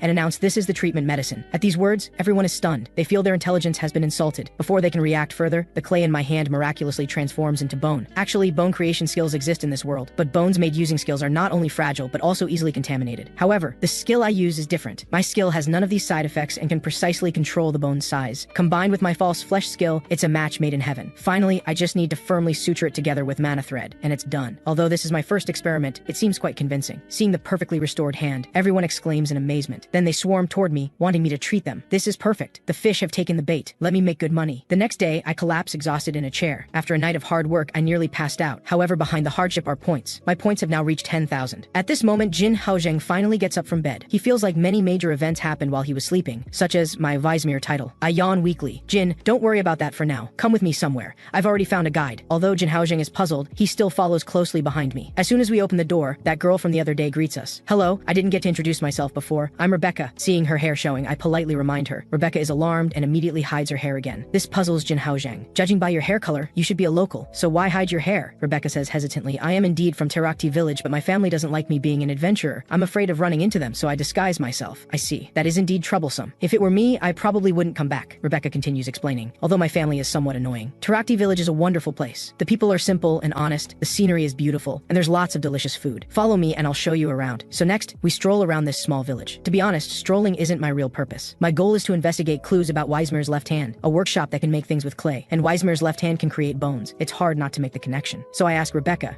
have you ever heard of Weismer? Rebecca looks confused. It seems she doesn't know. I feel strange. Logically speaking, this sacred relic was buried in the Red Forest, so Weismer is very likely the god of the Red Forest. But if that's the case, it's impossible for Terakti village people not to know. To solve this mystery, we find the hall that stores Terakti village history books. However, this guy stubbornly refuses to let us in, insisting we show a permit. We just want to look at history. This triggers nameless anger in us. We want to tear apart the person in front of us. I just look darkly at this arrogant kid who doesn't know his place, since he insists on making things so complicated. You want a permit? Then I'll make one on the spot, along with a termination notice for you. As I speak, I pull out the key representing Adventurers Association Authority. The man promptly bows and apologizes. What a bully who fears the strong. Afterward, we search through a pile of messy shelves for history books. Soon, Jin Haozheng finds a very old-looking book. I open it to check. It's indeed very old, but why is it full of doodles, with most pages torn out? This leaves us speechless. What is this even drawing? The history book feels like a modern fairy tale book. Flipping through, I notice one page seems thicker. It turns out 2 pages are stuck together. Spreading them apart, the content shows stick figures worshipping a totem, and that totem is clearly the pattern of Weismer's left hand. In that case, it explains why the Red Forest has Weismer's relic, because Weismer was indeed a god once worshipped by Terakti village. And the messy doodles in the ancient book were likely predecessors' way of avoiding attention, passing information about Weismer to later generations this way. And those torn ancient books represent someone deliberately concealing the deity's existence. Suddenly, cries for help come from outside. It seems something is robbing people. Rebecca hurries out to check and sees the receptionist lying to the side bleeding. Before we can react much, a masked person suddenly hurls a short sword at us. Fortunately, I appear in time and deflect the attack. Seeing we're not easy targets, 2 more companions appear. Their goal is clear. They immediately demand the ancient book. I ignore them and first stop the receptionist's bleeding. While treating, I speak slowly. I have a question. Why did you attack him? Admittedly, he's not great, but his crime doesn't warrant death, does it? The cloaked person smiles faintly. Blame this kid for blocking the entrance and obstructing us. I advise you to hand over the book quickly, or you'll end up like him. As soon as the words fall, a dagger strikes directly at the cloaked person's face. With a clang, the cloaked person is completely unharmed, but this triggers their anger. So we engage in a fierce struggle with them. As the fight progresses, we discover these individuals possess exceptional combat skills and reflexes, rivaling those of seasoned adventurers. However, that is all they have, because we are far from ordinary adventurers. Now we hand them over to the Adventurers Association. Interrogation requires professional handling. 1 hour later, we successfully bring all the cloaked figures back to the Adventurers Association. During interrogation, their bodies suddenly transform into red clay. This is a curse designed to prevent secrets from being revealed. I sigh helplessly. These people are far more fanatical than I imagined. Jin Haozheng and Rebecca come to investigate the situation. Upon examination, Rebecca discovers some crucial clues. This is the highest grade clay from Terakti village, used only for crafting precious golems. To use such valuable material for a curse is utterly perplexing. At these words, my brilliant mind makes a connection. Clay, golems, workshop. Oh, why did I not consider this earlier? Rebecca, you mentioned before that the Puppet Workshop is an ancient organization. If I were a follower of Weismer, I would hide records in a place that could endure for centuries. Since the Puppet Workshop's traditions have continued for hundreds of years, they must possess ancient texts as well preserved as those in the guild hall. Moreover, only the Puppet Workshop has the resources to use such precious clay so carelessly. The branch chief looks troubled. If the Puppet Workshop is involved, this becomes complicated. Most workshop members are Terakti nobility. Disturbing them without cause will bring severe reprimand from my superiors, I reassure him. Leave this investigation to us outsiders. As I am about to leave, the branch chief's words stop me cold. Dr. Jiang, the Red Forest has been restless lately. People keep disappearing. All the missing are Terakti people. This may connect to your investigation, so please exercise caution. This puzzles me. Clay, golems, disappearances, the workshop. How do these connect? Rather than puzzle over it endlessly, we head directly to the workshop to investigate. investigate. Pushing open the door, the workshop that should be bustling is strangely deserted. Only a few workers crafting golems and some adventurers unloading cargo remain. A young man approaches to ask our business. To build rapport, I decide to inquire about renting a golem carriage, employing some business negotiation tactics. Before I can finish, a man claiming to be the workshop owner interrupts our conversation. His name is Zabi. Seeing the owner himself has arrived, I extend my hand in friendship. Unfortunately, Zabi is completely unreceptive. This makes things awkward. Very well, I get straight to business. What would it cost to rent a golem carriage? Zabi smirks wickedly. Not much. Just 5 million gold coins per day. At this, Jin Haojing immediately flares up and threatens to take our business elsewhere. However, the young man beside us reminds us, this is the only place that makes golem carriages. We are trapped. My expression turns cold. As the workshop owner, he has no need for money. He simply enjoys tormenting people. In that case, he cannot blame me for what comes next. I activate observational eye to scan Zabi's physical condition and discover a serious problem. Rather than reveal it immediately, I offer a subtle warning. Zabi, there will come a day when you kneel and beg for my help. Zabi explodes in fury and grabs a nearby shovel, attempting to drive us out. After just 2 swings, he feels a sharp pain in his chest. The next moment, he collapses to his knees exactly as I predicted, clutching his chest desperately. Indeed, what I detected is poisoning, an advanced stage poisoning at that. I step forward once more. Good day. Do you require assistance? I am currently the only healer in Taraktai. Zabi looks stunned. This cannot be a joke. No, I do not trust him. Prepare a carriage. I will seek help in another village. I interrupt him. This is a deadly poison called lekekexin. Poisoning damages the lungs and respiratory system, causing coughing, blood, and respiratory distress. Ultimately, the victim dies from respiratory failure. Note that initial poisoning shows no symptoms whatsoever. However, once symptoms manifest, I will be the last healer you ever see. Zabi seethes with rage, but left with no choice, throws a bag of coins at me. Without hesitation, I kick the bag of coins away. My expression darkens. Did I not tell you? The day would come when you kneel and beg. Pick up those coins and clean them. I find them filthy. Damn you. What exactly do you want? Mid-sentence, another mouthful of blood erupts from him. At this moment, despite all his rage, everything becomes meaningless before death. Please save me. I will do anything you ask. I sigh helplessly. Seeing you so pitiful, I will help you. After all, I am a good person. I retrieve a blue potion from my inner pocket. Using a syringe, I draw out a small portion. By the way, I forgot to mention, I do not have an antidote. With lightning speed, I plunge the needle into Zabi's neck. You are such a liar. I should never have trusted you. On the surface, it appears I am murdering him, but in reality, I am saving his life. While I cannot immediately create an antidote for lekeksin, this Rostein potion can protect the respiratory system and serve as emergency treatment. After the injection, Zabi indeed feels his breathing ease considerably. I speak with mild exasperation. Honestly, while I may joke with patients' lives, I never lie. Sometime later, the 3 of us return to the Adventurers Association. Rebecca praises me enthusiastically. It appears Rebecca harbors considerable resentment toward him, given how satisfied she looks now. After some casual conversation, we part ways and return to our respective lodgings. However, I do not rush to sleep. Instead, I discuss matters briefly with Jin Haojing. 3 things concern me. First, the Taraktai puppet workshop seems excessively empty, as if on the verge of closing permanently. Second, Rebecca's demeanor. My intuition suggests she has some connection to the puppet workshop. From the moment we enter the workshop, she speaks less, as if concealing her true identity. Moreover, we only know the cursed clay is used for golems because of Rebecca. I suspect she was previously affiliated with the workshop. Finally, there's the matter of Zabi's poisoning. Never mind, revealing everything would spoil the intrigue. I will tell you later. Jin Haojing is speechless. The next day, we return to the puppet workshop. Clearly, Zabi is not pleased to see us. You troublesome brat, was yesterday's torment not enough for you? How can you call it torment? Did I not explain yesterday? Since I lack materials for a lekeksin antidote, you must endure until the toxin leaves your system, requiring Rostein potion injections every 3 hours. I have come for a follow-up examination. Consider it, am I not? Zabi is speechless, cursing me silently countless times. However, he senses something amiss. Typically, patients come seeking medicine, yet here I am making house calls.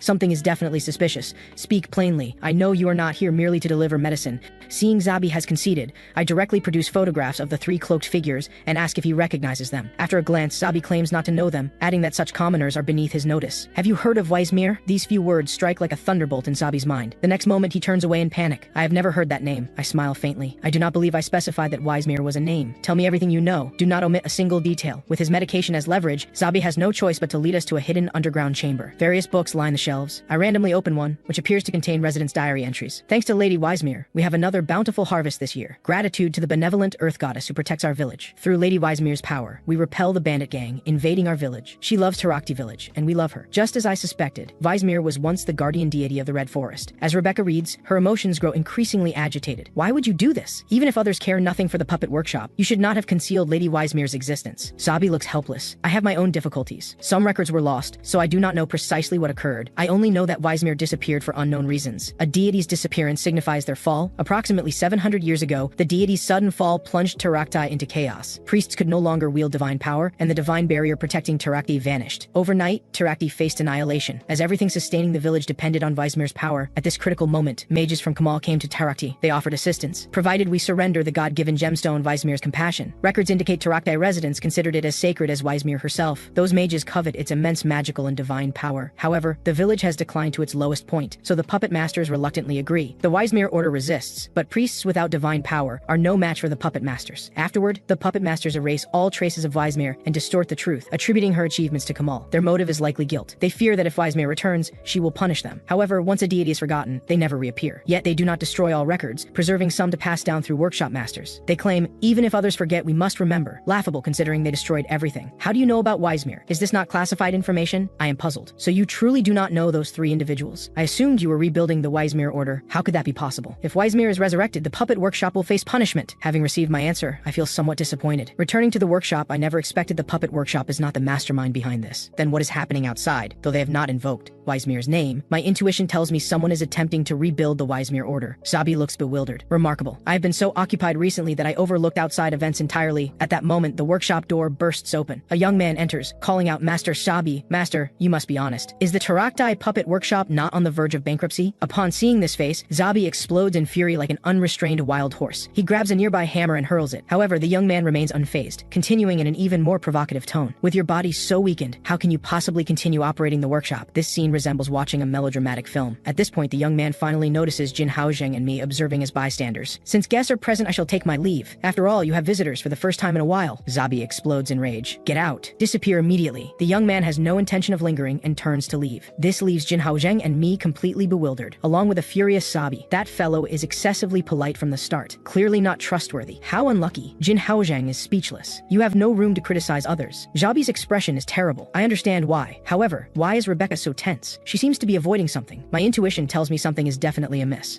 To spare Zabi further distress, we seek out his apprentice, Jix. Jix holds nothing back, revealing nearly everything. That person is Fen Green. He was once Master's apprentice, entering the workshop in the same cohort as myself. Though we enter together, his abilities far surpass mine. Tasks like creating magical clay golems requiring 5 or 6 people, he can accomplish alone. Moreover, he can identify damaged golem issues at a glance. An undeniable genius, essentially guaranteed to become the next workshop master. Yet even such a talented individual fails to earn Master's favor. After all, my Master is the most gifted puppet master in workshop history. Far from granting Fen Green special treatment, Master never praises him once. Naturally, the proud Fen Green refuses to accept this, constantly competing with him secretly. Thus, the rift between them deepens. About 3 months ago, Fen Green suddenly disappears. A month later, he reappears with an impressive creation, clay golems that can move without magical power. This statement stuns Jin Haozheng and me. How can golems move independently? This defies all logic. Jix smiles helplessly. This is precisely why our workshop falls into chaos. 2 months ago, Fen Green returns to the puppet workshop with his creation. Everyone is astonished upon seeing it. Even Master praises him. Master has even decided to pass the workshop to Fen Green, though only after retirement. However, Fen Green's greed is excessive. He demands Master transfer leadership immediately. Master, always strong-willed, feels his dignity insulted and explodes in fury. He not only injures Fen Green, but expels him from the workshop. Fen Green seems unconcerned. In fact, he has already made subsequent plans. He establishes his own workshop, naming it Swinsei Puppet Workshop. After Fen Green establishes his workshop, nearly all veteran employees defect. They all find Master disagreeable. This does not surprise us. Anyone can see why. Why did you not defect, Jix? Jix speaks righteously. Though Master is not a good person, his work is beautiful enough that I am willing to endure his temperament. Jin Haozheng and I are speechless. Thinking privately, this young man seems unhinged, perhaps more so than Zabi himself. Speaking of which, Zabi's poisoning seems somewhat suspicious upon reflection. To my knowledge, Lekekexin is a supreme composite poison blended from multiple toxins. He cannot possibly have been poisoned without reason. This means someone deliberately poisons him with intent to assassinate. At these words, the atmosphere turns somber. Everyone looks incredulous. To narrow the suspects, I question Jix about Zabi's enemies in recent locations. Jix hesitates. Well, 45% of Tarakti residents dislike him, while the remaining 55% have never even met him. As for recent locations, since those defections, Master has not left the puppet workshop. This puzzles me. 2 months without leaving makes poisoning nearly impossible. Within this workshop, potential poison sources are extremely limited. At that moment, something occurs to me. Indeed, poison sources are limited, either food or the clay Zabi frequently handles. Without further discussion, I immediately locate the adventurer transporting clay and strike him squarely in the face. Seeing the man remains defiant, I have no choice. I drag him into an alley. The next moment, indescribable screams echo from the alley. No one knows what I do inside. 1 minute later, I emerge slowly, dusting off my hands. I hold a copper key. Honestly, he refuses to talk until I beat him. Without delay, we immediately proceed to the clay storage warehouse. Opening the warehouse reveals clay already mixed with poison. Now I am 100% certain Fen Green is the culprit. No sooner have I spoken than Fen Green suddenly appears behind us. I had planned to visit you, but this saves me the trouble. Jin Haozheng assumes Fen Green intends to silence us and immediately readies Golden Glory defensively. However, Fen Green maintains his polite demeanor. Do not be tense. I have prepared tea. Let us sit and talk calmly. This maneuver genuinely confuses us, but we have no reason to refuse. We decide to see what he intends. Minutes later, we arrive at Fen Green's workshop. Fen Green begins speaking eloquently with his insincere expression. I believe you misunderstand. I have no intention of killing Master. I will provide him the antidote at the appropriate time. My purpose, which you likely know, is to rebuild the Weismere order, to prepare for Lady Weismere's return. Therefore, I must obtain the Weismere-related materials preserved in the puppet workshop. Initially, I plan to wait until formally inheriting the workshop, but Master can likely continue another 30 years, so I alter my plans. Perhaps his weakened condition will compel him to relinquish workshop leadership. I feel speechless. Why would you betray your own master to rebuild the Weismere order? These words send Fengreen into gradual madness. It is all because of master. Since I cannot surpass him, I simply need to find ways to crush him beneath my feet. The puppet workshop commits unforgivable sins in the past. If Lady Weismere returns to this world, the workshop will certainly fall into ruin. At that time, master, as the workshop owner, will face retribution if he becomes cursed and can no longer practice as a puppet master. If things truly unfold this way, I will have surpassed my living master. This display of unhinged obsession is as disturbing as watching a muscular man dancing outside in lace lingerie. It sends chills down my spine. Though his explanation seems logical, something feels incomplete. This troublesome individual is definitely concealing something. I press him again. Are you certain this is everything you have to say? Fengreen smiles faintly. You are truly perceptive. Nothing escapes your notice. Indeed, that is merely my personal desire. My true reason for wanting to rebuild the Weismere order is for Tarakti itself. Look at Tarakti village today. It has become an extremely backward village, has it not? Forget medical facilities. The village lacks even basic healers. Meanwhile, Kamal, the culprit behind this tragedy, stands by indifferently, showing no concern for Tarakti. More egregiously, because recent rampant bandit gang members all have red hair, innocent Tarakti residents face discriminatory treatment. At these words, Jin Haojing and I freeze instantly. Is he not referring to Erpani and his companions? Fengreen continues. Having explained to this extent, surely you will not obstruct me further? I smile calmly. Naturally. If your order reconstruction stems from good intentions, I have no reason to interfere. In fact, I would like to support you. Those who know me recognize this as deception. After all, this individual sends masked assassins after us. I never forget a grudge. Whether sooner or later, I settle my scores. After our conversation concludes, we slowly prepare to depart Fengreen's workshop. At that moment, Fengreen suddenly yanks down Rebecca's hood. He flashes a sinister smile. Really now? At least greet your older brother before leaving? This revelation catches me off guard. I indeed suspect Rebecca's identity, but never imagine Fengreen is her brother. Observing our shocked expressions, Fengreen seems surprised. You do not know? Ravina is my sister. When you insist on becoming an adventurer and even run away from home,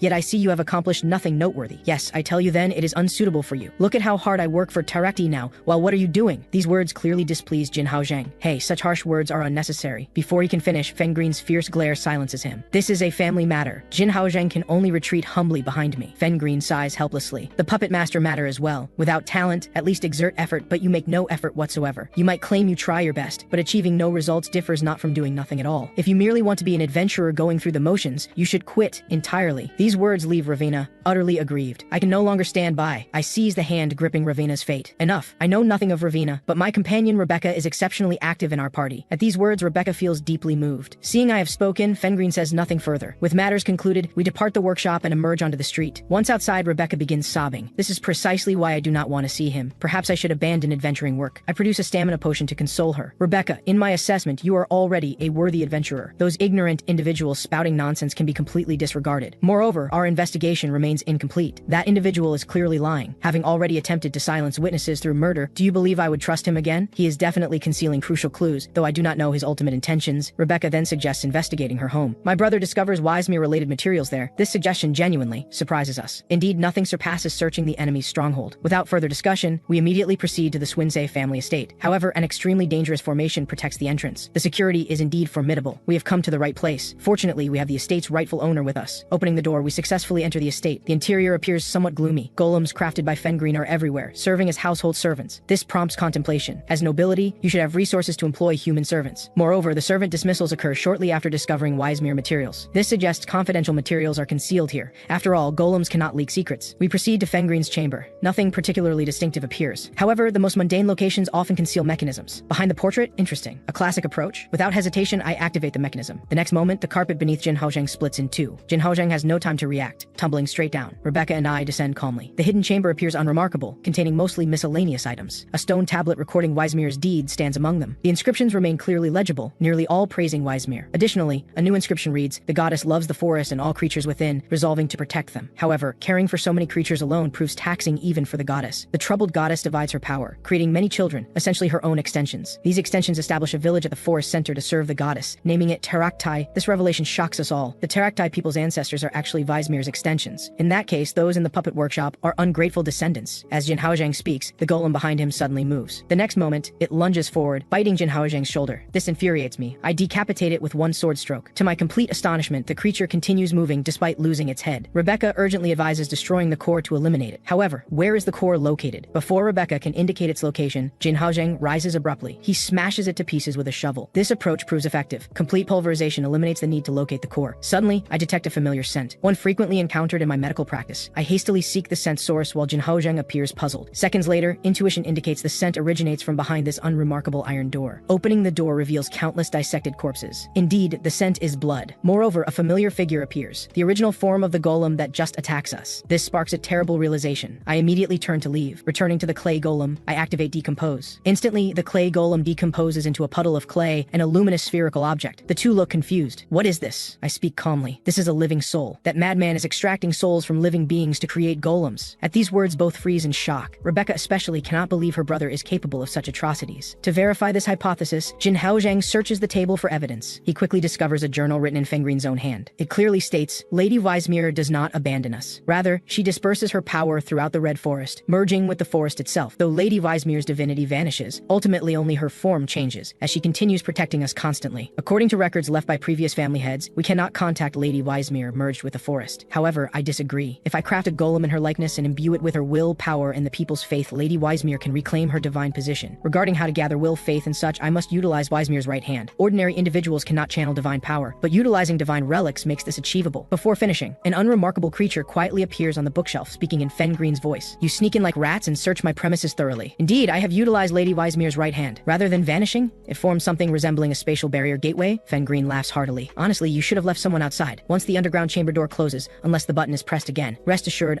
I will not kill you. Completing the golem will require approximately 3 days. Until then, I must inconvenience you to remain here. This enrages me. I crush the creature's head with one kick. Then I examine the situation with observational eye. The result indicates a dimensional rift beyond the door. Forcing through will result in being torn to shreds. However, this obstacle cannot stop me. After deliberation, I devise an excellent escape method. Rebecca, I must ask for your assistance. If successful, we can escape. The method involves using your family's golem manipulation technique to control outside servants and activate the mechanism. Fengreen controlling this golem proves external interference is possible. I suspect previous generations established safeguards, as they would not trap descendants possessing Weismere-related intelligence. I examine the area with observational eye and indeed discover a relay magic formation capable of traversing dimensions. However, this formation has conditions. It can only relay golem manipulation skills from Swinsei family members. This means only Rebecca can assist us. At these words, Rebecca feels her mind overwhelmed, as if immense pressure weighs upon her. However, for our safety and to stop Fengreen's actions, she resolves to attempt it. Thus, 2 days later, magic formations cover the floor before us. Observing this, I smile calmly. The rest is in your hands, Rebecca. Without hesitation, Rebecca immediately begins channeling magical power into the formation. She successfully gains control of one servant. However, merely controlling simple movement nearly depletes her magical reserves. Fortunately, 2 rat golems apparently sense familiar bloodline and come to assist. This enables the door to open. Without the rat's help, opening it would have been impossible. Immediately, we set out to stop Fengreen. However, the surroundings seem excessively quiet, triggering an ominous premonition. At that moment, an unfamiliar Tarakti resident appears ahead. Jin Haozhang approaches to inquire, but the man wears a terrified expression, muttering repeatedly about someone coming. This genuinely startles Jin Haozhang. Then voices emerge from behind us. Upon closer inspection, all are Tarakti village residents. I immediately examine them with observational eye. The system displays poisoning and mental confusion states. They have been drugged with hallucinogens. To escape the poisoned crowd, we 3 immediately run toward the puppet workshop. However, the scene before us genuinely shocks me. Jix is injured. Meanwhile, Zabi's eyes are vacant, his right arm severed. He is confirmed dead. Meanwhile, Fengreen gazes at his creation with deep satisfaction. He dares to say this is the most perfect work he has ever crafted. That's right, this perfect masterpiece is made from his master's right hand and soul. On the other side, Jix begins recounting what happened after we left. 2 days ago, right when we lost contact with you, Fengreen came to our workshop. That guy wanted Master to cooperate with him on something, promising to provide the antidote once it was done. But Master, always proud, would never comply so easily. He flew into a rage and threw Fengreen out immediately. However, the medicine you gave us was running out, and there was still no sign of you. In desperation, Master agreed to his deal. He even said something like, if his life is about to end anyway, what use is pride? I'm confused. What did Fengreen want Zabi to do? Jix replies that Fengreen encountered problems while creating a self-golem and wanted Master to help him solve them. Master then helped improve the golem as requested, and Fengreen did provide the antidote as promised. After taking the antidote, Master wanted nothing more to do with Fengreen. But unexpectedly, Fengreen forcibly grabbed Master's hand, saying something about what wrongs the puppet workshop committed against Lady Weismere. After hearing this, Master immediately shook him off and said it had nothing to do with him. This action sent Fengreen into a furious rage. Then he actually pierced straight through Master's body and extracted a spherical object from within. Master was about to collapse right then. I immediately rushed at that guy, but I was completely overpowered. In the end, Master's arm was severed and taken away. He said he needed the material. I see. The ability to extract souls, combined with the power he'll gain as an apostle when the god descends soon. This guy's no different from a boss monster now. However, he probably hasn't finished the creation yet. Weismere might be our chance to stop him. Jix originally wanted to request outside help, but hearing me say this, he realizes I must have a plan. So he tells us that at the lowest level of Swinsei Workshop, there's an abandoned old temple. Hearing this, I smile calmly. Now that we know the location, this becomes easy. Let's go cause some trouble for them. Meanwhile, on the other side, Fengreen is using his master to create Weismere's body. It's essentially almost complete. This fills Fengreen with wild joy. He has invested so much effort for this moment. However, just as Weismere's golem is about to be sent into the furnace for molding, a sharp arrow flies in and precisely precisely blows apart the golem's head. This shatters Fengreen's beautiful fantasy, leaving him frozen in place. After a long moment, he finally reacts and turns around to demand who did this. That's right, the three of us arrived just in time, perfectly timed to ruin Fengreen's moment of greatest excitement. Messing with him like this feels exhilarating. Seeing that we're responsible, Fengreen erupts in fury. In his mind, he has already torn us apart 1,000 times. I remain calm. Long time no see. Actually, wait, it's only been 2 days, hasn't it? Fengreen doesn't bother with words. He directly controls his master to fight, but the intensity seems rather ordinary. Rebecca and Jinhaozheng can handle it easily. However, what completely surprises me is that this golem actually has a self-repair function. It looks like this will take some time by the time we deal with it. Wisemir's golem has already been repaired by Fengreen and sent into the furnace. Seeing this, I immediately shoot an arrow at the furnace, trying to prevent the molding. But this madman Fengreen actually uses his own body to block my stone arrow. It's not over yet. Fengreen immediately summons dozens of puppets to attack us. But how could these puppets possibly stop Jinhaozheng?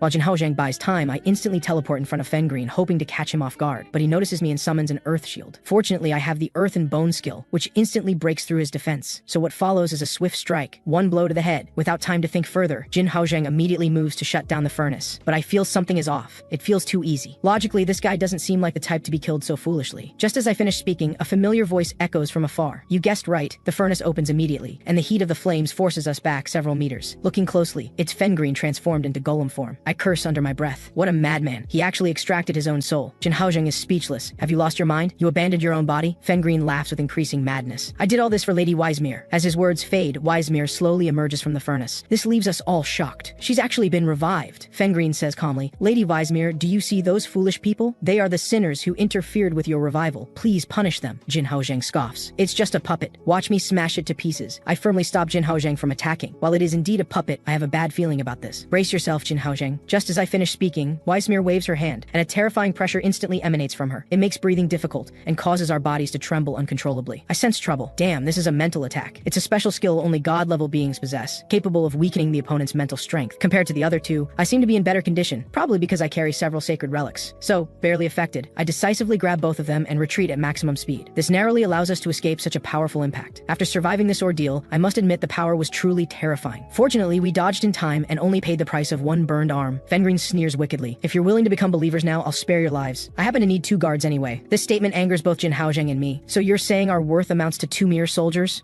Just as we're about to curse out loud, Wisemir's next attack has already charged up. With a thunderous boom, another massive crater appears in the ground. The three of us barely dodge it. Just as I'm feeling desperate, a beautiful voice suddenly sounds in my ear. Child, I want to give you some help. Use the power in your left hand. As the voice fades, the Wisemir pattern on my left hand quietly lights up. Then comes the system notification. Congratulations on acquiring new skill, Wisemir's faith. Before I can think much about it, another charged attack comes straight at us. But this time, I don't need to dodge. Actually, I don't need to dodge at all, because this skill is simply too overpowered. Wisemir's protection accompanies you. Damage is greatly reduced. Sense of awe can be ignored. I smile calmly. Now this matches my style. Although I don't know why you suddenly granted me this power, now I can actually fight back. Seeing this, Fengreen explodes in rage again. A mere human can block a god's attack? Impossible! With that, he launches another charged attack. I quickly tell Jinhaozheng to retreat with the unconscious Rebecca. After all, protecting Rebecca is the duty of Jinhaozheng, the tank. This sounds quite normal, but coming from me, those who know me understand I'm about to show off. So in order not to disturb my moment, Jinhaozheng decisively retreats, and I easily deflect the attack. Seriously, this attack barely tickles. Did Lady Wisemir become weak because of your impure faith? After all, what god would like a believer who treats them as a puppet? Clearly, Fengreen is enraged by my words. He starts attacking wildly. I seize the opportunity to dodge all attacks. Then I teleport above Wisemir for a sneak attack, but she has a reinforced shield around her. In the past, I absolutely couldn't break it, but now I'm under Lady Wisemir's protection. A mere shield should be easily shattered, right? I thought it would end this way. But this guy Fengreen actually controls Wisemir to use swordsmanship to defend, and her swordsmanship is incredibly strong. All my attacks are completely blocked. However, as I fight, I discover something. The current Wisemir has a fatal flaw. She's merely a puppet controlled by Fengreen, with no actual combat experience. Simply put, she can't display her true strength, so I quickly knock her sword away. Just as I'm about to strike and end this all, I hesitate. If I destroy the current Wisemir, what will happen to the soul inside her body? At this moment, Lady Wisemir whispers in my ear, "Child from another world, sever the bond and connection between that child and me. That will awaken me." Hearing this, I immediately use the observational eye skill enhanced by Lady Wisemir. Sure enough, I discover a thread-like object controlling the golem Wisemir. Fengreen, who has been watching from the side, finally realizes what's happening and starts to stop me. But how could I let him have his way? With one strike, I sever all the threads. With the threads cut, the connection between Golem Wisemir and Fengreen is completely severed. Fengreen can only helplessly collapse to his knees. The next second, Golem Wisemir's crimson eyes suddenly open wide. Then a flash of light envelops Golem Wisemir completely. After the light fades, a beautiful form and face appear before us. This is the true appearance of Terakti's goddess, Wisemir. Wisemir speaks slowly. "Thank you so much. It's thanks to you that I could awaken." Seeing no hostility from her, I finally breathe a sigh of relief. "You're too kind, Lady Wisemir." Wisemir then turns and looks around, discovering Jinhaozheng and the unconscious Rebecca hiding nearby. eye. She immediately releases a healing light, treating them both thoroughly from inside out. Rebecca wakes up immediately, though unclear about what just happened. She only feels especially relaxed now. This action makes me somewhat hesitant. She's truly special. Don't most gods force humans to worship them? Yet she shows such an expression for humans. I never expected such a gentle god to exist. At this moment, the long silent Fengreen finally speaks. Lady Weismere, why? I was the one who brought you back to life. Oh, this actually makes me laugh. You mean reviving her to play puppet games with you? How delightful indeed. Lady Weismere, please give him a thorough scolding. Jin Haozheng also joins in the fun, but unexpectedly, Weismere doesn't care. I don't mind him. Although he made a grave mistake, he's still a beloved child of Tarakti. Parents can't resent their own children, can they? This is truly unexpected. Has she gone mad from being revived after such a long time? These words reignite a spark of hope in Fengreen's heart. Ha ha ha ha, knew my idea was right. Lady Weismere, listen to me. Those 3 people obstructed your revival and prevented Tarakti's restoration. Please punish them immediately. As he speaks, Weismere's expression grows increasingly somber, as if completely disappointed. Child, although I've forgiven you, this doesn't mean you're without sin. Think about how many lives you harmed to reach this point. Fengreen tries to defend himself. I know those were sins, but I did it all to revive you. Weismere sighs helplessly. Child, your greatest sin is bringing me back to life. This statement leaves Fengreen completely stunned. Why would you say that? You died unjustly because of puppet warfare tactics. Yet they not only gave your sacred relic to Kamal, but even let the Weismere order decline. Shouldn't you resent them? No, I don't resent them. Parents don't hate their own children. My existence caused me too much pain, causing my dear children to lose their individuality and become mere extensions of my will. With these words, the beliefs Fengreen has held all along completely crumble. He knows he was wrong and hastily kneels, begging Lady Weismere for forgiveness. But although Weismere hears him, she doesn't look at him again. I understand clearly that Weismere could never harm her own child, so I'll take care of it. After finishing, Weismere sorrowfully touches the body on the ground. I also wanted to spare him, but this child truly committed grave sins. While I can forgive him, the other children wouldn't think the same. Actually, I was mentally prepared, but seeing this still breaks my heart. At this moment, Rebecca responds sadly. That must be because we're family. No matter how bad he was, we're still family. Watching the sad child before her, Weismere embraces her tightly, trying to offer some comfort. After some time,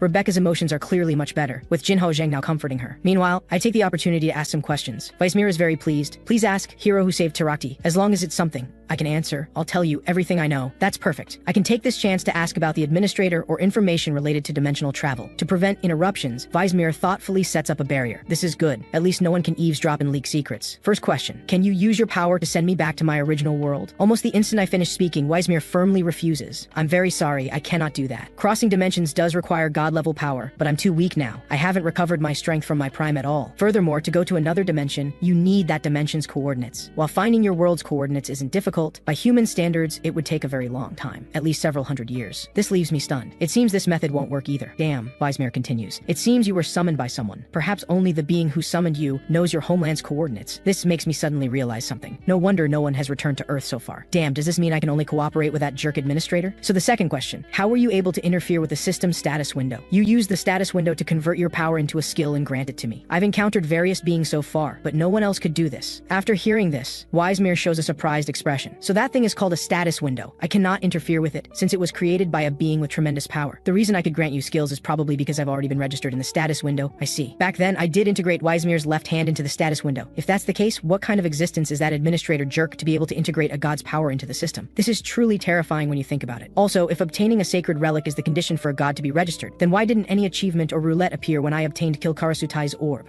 I ask Weismere this question as well. She seems puzzled, so I take out the orb. Weismere glances at it briefly, then explains. This is merely an ordinary sacred object containing divine power. My left hand, however, contains my will. This stone crossbow is the same. A god's will sleeps within it, though very faintly. Actually, rather than calling it a god's will, it's more accurate to call it the will of a forgotten god. As her words fade, a system pop-up appears. The text previously covered by blocks finally reveals itself. It really does say forgotten god. It seems Weismere was right, but for some unknown reason, I have a strong feeling that the administrator seems to be collecting these gods' wills. Thank you. Thanks to you, I've gathered a lot of information. Finally, I have one small question. What happened to Tarakti in the past? Didn't you choose to sacrifice yourself to protect Tarakti for some reason? Weismere closes her eyes tightly, as if struggling to recall those events. After a long while, she finally speaks. My memories from that time are very hazy, but there's one thing I remember very clearly. The being I fought against at that time was a god named Nakakaleati. I seem to have heard this name somewhere. This means that, unlike Weismere, this god was not forgotten. Wait, come to think of it, yeah, I mentioned that the administrator also seems to be a forgotten god-level being, and with so many gods forgotten simultaneously, could this have been a war of the gods? However, none of this concerns me. I've already obtained the information I wanted. With that, Weismere removes the barrier. As for that administrator, I'll definitely make her crawl before me and repay her tenfold for everything I've suffered. Meanwhile, in a void space shrouded in blue, a young girl stares intently at the blue pop-up before her. It's not difficult to tell she's the administrator behind everything. After finishing our conversation, the three of us plus one goddess come outside. However, Tarakti village has already been devastated by Fengreen. Seeing this desolate scene, Weismere feels heartbroken. Thinking about never seeing friends and family again, Rebecca's tears flow uncontrollably. Seeing this, Weismere gently strokes her cheek with her hand, as if making some kind of decision in her heart. The next second, Weismere's flawless form gradually turns golden. Then a sacred magic circle appears beneath her feet. The next moment, the Tarakti villagers who should have died miraculously reappear. I explain, this is one of humanity's 3 great taboos and an achievement no human has ever perfectly accomplished. A miracle only gods can create, resurrection of the dead. The price, however, is the disappearance of the goddess Weismere. Everyone panics upon seeing this, and hurriedly asks if I have any way to save her. I feel helpless. The current Lady Weismere is composed of the souls of the Tarakti people. Now that she's reviving the dead, naturally all the souls return to their rightful places. In other words, Lady Weismere has now lost her will and will soon perish. Hearing this, Rebecca becomes even sadder. No, I still want to talk with you more. Weismere remains silent, only gazing gently at her child before her. Please don't be sad for me. I'm simply setting everything back on its proper course. This truly confuses me. A man who's been single for over 20 years. Right. Child who possesses a soul from another world. If I perish, the power I lent you will become unusable. So I've transformed them into skills more suitable for you. As she finishes speaking, the red representing Weismere instantly turns blue. Then 2 brand new skills form. One is the Black Star skill Soul Intervention,